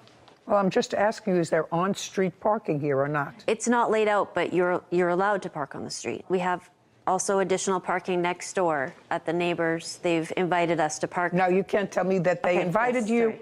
I'm just asking whether Miss North could have parked someplace else. And the answer is she could have. It was more convenient to park behind your Suburban. Now, as you turned around to gather your backpack, according to your complaint, you felt something hit your car, your 21-year-old car, right? Yes. Would you look up 2001 Honda? Where did you get the car from? I got it from a small dealership in my town, Sarasota. Who purchased it? I did. For how much? $3,000. Okay. And you felt something hit your car? Yes. And then you looked up, according to what I read, and you saw the backup lights on. Yes, I looked up, saw the reverse lights on, waited, saw the car back up into me, hit my car, I honk, the car stops. The car then continues to reverse again, hitting my car. I honk, they stop. I then turn back on my car. I reverse away so she can get out, and then she proceeds to leave. Okay. And show me what the damage was to your car. Yes, ma'am. The Kelly Blue Book value is $2,500 to $3,500, so right in the range. Great. What is this? A picture of? The 2 scratches and the dent. Let me see the whole car. I do not have a picture of my whole car. Well, that's unfortunate. I see a scratch. I don't know if it's a scratch. I see some... There's a hole towards the corner of the light. That was not there before. My whole light is... You mean this? Mm-hmm. Yep. See where there's a gap in the light is supposed to be collided with the bumper, and it's not. Mm-hmm. It was hit and damaged. Okay. Did you see her car when you came out? No, Your Honor. She didn't see you, so you were in the car, I assume, when she pulled up behind you. Do you understand? So she was in her car, in her driveway, when you pulled up in your car and blocked her car in. If you had seen her in the car, would you have parked behind her? No. So you didn't look to see whether she was in her car? No. And she was in her car, and her car is high. You look up, you have a big Suburban. You don't expect anybody to be stupid enough to park behind your car. You're in your car already, because clearly she didn't see you pull up because she was in her car, right? Now I'm going to ask you, because you say you don't remember hitting something or you weren't sure you hit anything. Is that your answer that I'm getting? When my other daughter drove up, parked the vehicle, left it running, ran inside the house, I ran out and, of course, checked behind me and drove out. No. I asked you a question. You didn't? I did not hit anything. Well, you don't remember hitting anything. Correct, Your Honor. Yeah, because I don't think Miss North would have made up this story. You had a big car. backed out and you drove away. Did you see her car pull off when you backed out? No, Your Honor. You did not? No, Your Honor. When she pulled out, did she go in the same direction as you did or the opposite direction? The same direction. Okay. Did you see her car after you pulled out? No, Your Honor. Not until 2 hours later when we met. Tell me what happened 2 hours later. After returning from my appointment, I met Bella at the next door neighbors where we parked, and that's when we examined each other's vehicles. Well, did she call you? How did you find out that there was an accusation that you would hit her car? Because we met at the designating parking spots that we've agreed to park at. So it was just serendipitous that you met there at the same time, or had you been in communication either with her or your daughter? I was at a brief appointment, and when I returned home, that's where I parked. And Bella also parked there because that is where we Okay, so when you moved your car after the defendant, according to you, hit your car, did you park in another spot? Yes. Did you park in the neighbor's spot? I did. Okay, so that would indicate to me that you were aware that you were supposed to, or could, if there were other cars in it, park in the neighbor's spot, because otherwise I wouldn't park in a neighbor's house. So you were aware you could park there. I'm never sure when the neighbors are home or not, and I don't feel comfortable parking at a neighbor's But you house. did park in the neighbor's spot after this happened on April 16th. You did not pull back into Miss Olson's driveway. You pulled into the neighbor's spot. I did. And then you went into the house to visit Lotus, right? Yes. Now, Lotus didn't witness this, I assume? No. When you met in the neighbor's spot, did you show Miss Olson the damage? I did. We didn't meet there. We met outside of her house as I was leaving Lotus's house and she was going in. I confronted her about it, and then... Tell me what you said when you say you confronted her. Tell me what you said to her. That's the question. I said, "Are you aware that you hit something earlier? That was my car. Do you want to go check it out?" Is that the conversation that you had with her outside? No, Your Honor. Are you trying to tell me that it happened earlier in the year and your dogs just found the hole? They had never been out before? Is that what you're trying to tell me? Yes, ma'am. Oh, I don't believe that, sir.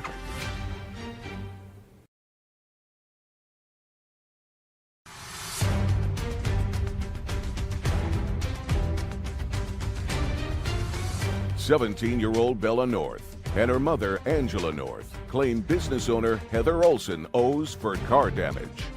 Okay, tell me what you said when you say you confronted her. Heather knew that she... Don't tell me what she knew. Tell me what you said to her. That's the question. I said, "Are you aware that you hit something earlier? That was my car. Do you want to go check it out?" And she said? Yes, of course. And? And then she did. She said, "Okay, the damage will probably be at least $600. And then she told me to go to an auto body shop, which I did. And she told me to get an estimate, which I did. And that was that. Okay. Is that the conversation that you had with her outside? No, Your Honor. Tell me your version of the conversation that you had with her. Will you acknowledge that you met her? Yes, when Bella and I met outside, she came at me accusing me of hitting her vehicle. Sorry. Tell me what she said to you and you said to her. She did say that I hit her vehicle and asked me to look at her vehicle damage. Immediately, I agreed to go look at both vehicles. And we looked at both vehicles. We both took photos of both vehicles. There was minor damage all the way around her vehicle, and I could not see any damage on mine. And I could not understand. Just a second. Yes. Did you look at her vehicle? No. At that time? Why not? We never looked at her vehicle. We only looked at mine.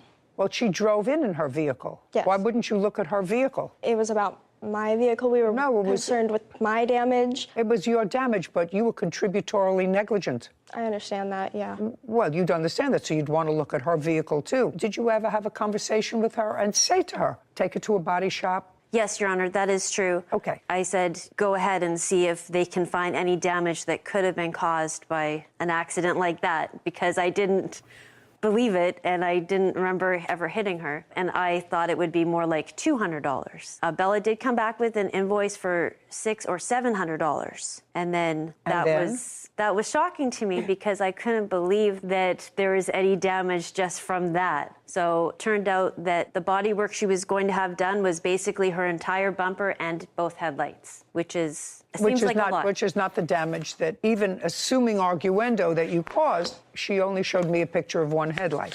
Can I see the estimate that you have? Do you want all three or just the one that she... What do you want to tell me, Lotus? I was a witness to that conversation. Oh, I'd like to hear it.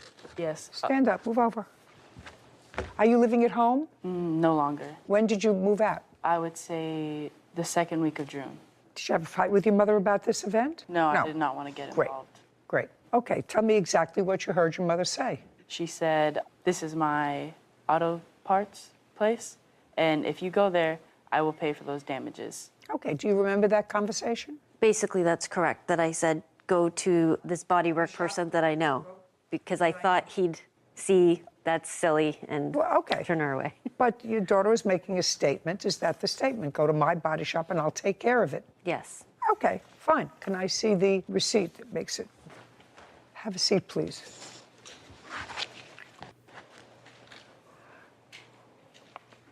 This says customer pays $0, insurance pays $7.95. In my historical brain of information, an estimate from a body shop when they believe insurance is going to pay for it is always a little bit inflated. Did you have your car fixed? Not yet. Not yet. Okay. You agreed to pay for the damage. That's what you agreed to. I will tell you, if you had not agreed to pay for the damage, I would find the plaintiff 50% responsible for this accident. She was as negligent as you were in hitting her car, and I do believe that you hit her car. So, absent an agreement by you to pay for the damage, I would actually split this between the two of you and find the plaintiff 50% contributorily negligent. But since you agreed to pay for the damage and you acknowledge you agreed to pay for the damage, I must rely on this bill, which is $795. Judgment for the plaintiff. Thank you.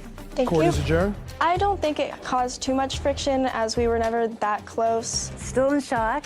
Obviously, I'm still close with her daughter, so it hasn't caused too much friction. I agreed with your judgment to give the plaintiff a little bit of money, but I'm not so sure on the contributory negligence reasoning. I agree that parking behind someone's vehicle is never ideal, but if you're going to operate a motor vehicle, you have to check your surroundings. I think that people have to be more careful when they're driving. People have to be vigilant, but, you know, just because there's an accident doesn't mean it has to be always someone's fault. Sure. That's why they invented the doctrine of contributory negligence. I actually think it was just lazy of the plaintiff to park in a spot. She wasn't paying attention to her surroundings because she didn't see the defendant in her car. The defendant ran into her car, didn't see the little car behind. I believe that they were equally responsible. But for the agreement that the defendant made, I would not have awarded her the whole thing. I would have awarded her 50%. Seemed like just a case of blind spots and bad timing. Yeah, that's true. Case 2078, Ali versus Miller. All parties, please step forward.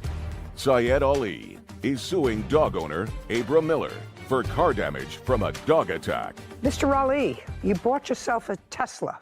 Yes, ma'am. A new one? Yes. When did you buy it? I bought it on 6th of June. Of this year? Yes. How much did you pay for it, sir? 68. And there was a loan on the car? There's a loan on the car, yes. So you have full insurance on the car? Yes. What's your deductible? Deductible is $1,000. $1,000. Yes. This is what your case is about. You were going to check on a child's house of yours. Yes, ma'am. It's my son's house. I go there every day. We bought that house for on my son's and my name. It's for my... Oh, so it's a house that's jointly owned by you and your son? Yes, ma'am. But you don't live there regularly? I don't live there. And where does Mr. Miller live? He lives on a different street, but his backyard and my backyard, they meet each other in the back. How long have you owned that house? Since 2014. Long time. Long time. Have you met Mr. Miller? I met him a few times, yes. Mr. Miller, you recall meeting Mr. Ali? Yes, ma'am, once. Okay, but you've met him? Yes, ma'am. Before June 6th? Yes, ma'am. And your son lives in the house.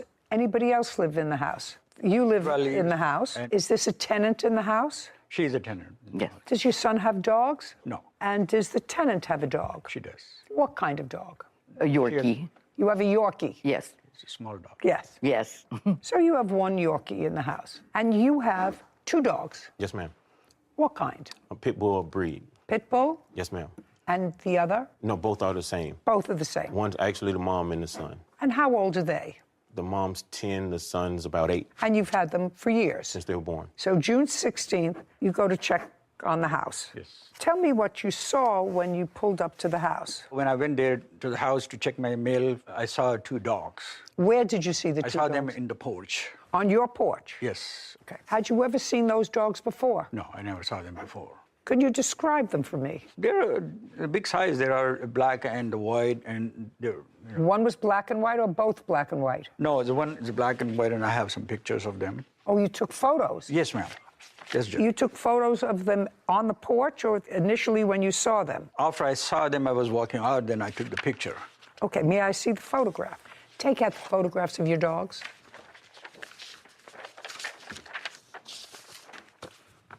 Would you say, give me both photographs, please?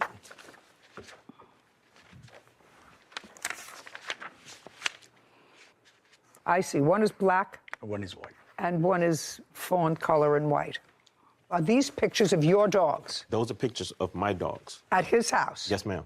Okay, so now your dogs are out. You're not at his house, just your dogs. Just the dogs. Okay, so now I got it. So you took pictures of the dogs the day of this incident at your house? Yes. And these are your dogs? Yes, ma'am. Okay, tell me what happened with your car. Most states now exclude certain dogs from their policy. One that's right on top of the list are pit bulls. You are aware of that.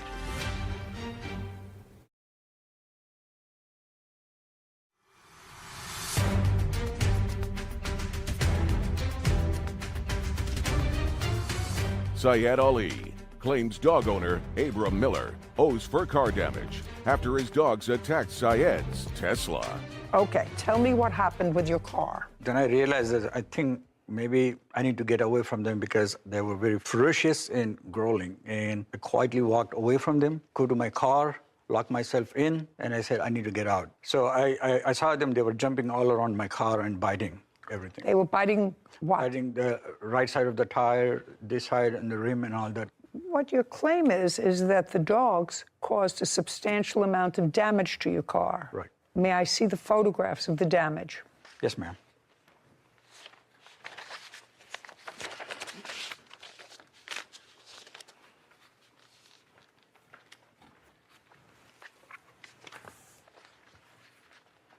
So the car had scratches on it, I see. And what about the wheel rim? Is that, you're also showing me the scratches on the wheel rim? Yes, they were biting all the rims and the tire, and they went into the front and bit on the bumper. May I see that?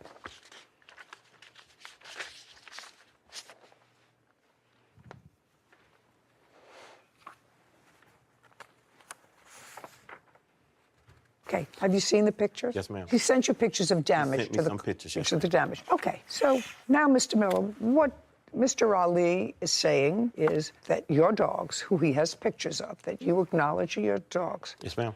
caused damage to his car that he had for a week, that he paid almost $70,000 for. The dogs were clearly outside of your control. They were out of your control because you acknowledged that the photographs of them are without collars, without leashes, nobody around them, and the photographs are taken at his house. I'd like to hear a defense. Your Honor, there was no way for my dogs to have done the damage. My dogs are older. One of them has no teeth. We have to put water and stuff on her food just so she can eat. The other dog's teeth are filed down. Both of them are up in age. My dogs have never harmed anyone. I have 10 cars of my own in my yard, and I've never had my dogs biting any tires, any damage. Mr. Miller. Yes, ma'am. That's why they call dogs dogs. They're animals. Yes, ma'am. Because on one dog, it looks as if the incisors are filed down a little bit. Still has teeth, but the incisors are filed down. Is what you're telling me, that that was a natural process, or you had them filed down? No, ma'am. Absolutely natural.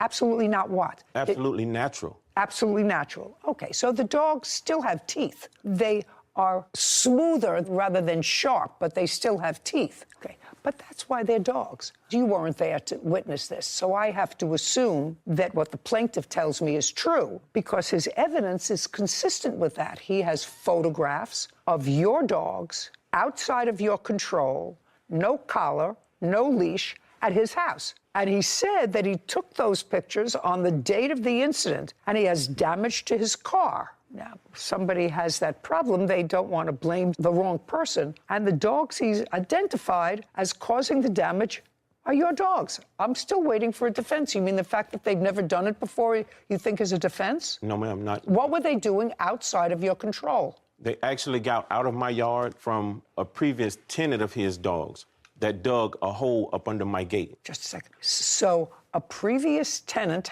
of his had a dog. I had several dogs. Several dogs. Yes, ma'am. Doesn't live there anymore, dug a hole under the fence. When did that happen? That was earlier that year. Okay, and when did you first discover it? I didn't realize it until after this incident. Are you trying to tell me that it happened earlier in the year and your dogs just found the hole? They had never been out before? Is that what you're trying to tell me? Yes, ma'am. Oh, I don't believe that, sir. You're responsible for his deductible. Did you have the car fixed? No, not yet, ma'am. Why not? I have an estimate, and I approached him of that, and I said, let's see if we can do something about this. Mr. Ali. Yes, sir. You Yes, have ma'am. insurance. Yes. And you have insurance for this type of problem. Yes, Judge. And you have a $1,000 deductible. Yes, Judge. Did you advise your insurance company? I wasn't, because I was trying to see what my good friend neighbor wants to do. Do you own your home? Yes, ma'am. Do you have homeowners insurance? Yes, ma'am. Does the homeowners insurance exclude your pit bulls? Do they exclude them? I'm not sure. Well, in what state do you live? Florida. In Florida. Would you look up and see what's the name of your insurance carrier? I'm not sure, Your Honor. I just switched insurance companies. Did you have insurance, homeowners insurance, in June? Yes, ma'am. You did? Absolutely. Well, did you inform your insurance company that there was a problem? No, ma'am. Why not? Because I was trying to get an understanding of what was going on. I'm just telling you what's going on. So now you know what's going on. Your dogs caused damage to his car. Most states now exclude certain dogs from their policy. One that's right on top of the list are pit bulls. You are aware of that. Yes, ma'am. And either you pay a higher premium or the insurance company says we're not insuring them. You do understand that? Yes, ma'am. Okay, so now you understand. Does your policy exclude your pit bulls? I don't think so. No, ma'am. Well, I don't know, and I don't know how to find that out unless you can give me a definitive answer, Sarah. It depends upon the insurance company. It does. Yeah, and you don't remember your insurance company. So, Mr. Ali, he's not paying the $8,000 that it's going to take to fix your car. That's what you have insurance for. Okay? But he's going to pay the deductible. You have insurance. It's a brand new car because you have a loan. So you must have insurance, which I'm sure you do. Yes, I do. Then if you were having a difficult time with Mr. Miller and his insurance, which I could probably understand because it may exclude his dogs from the policy, you have to advise your insurance company. And I don't understand why you didn't do that. But I was going to see if he wants to go ahead and fix it. Well, he's not paying $8,000 to fix it. He's going to pay the $1,000 deductible on your policy. He was suggesting me that he could just go and get a spray paint and paint that little thing. And I didn't like that idea. And I said, let's go to Tesla and have it done by the properly from... Absolutely. I agree with you. It's a brand new car. You should have it done by Tesla through your insurance. That's true. Yes. Good. Judgment for the plaintiff in the amount of $1,000, which covers your deductible. We're finished. This court is adjourned.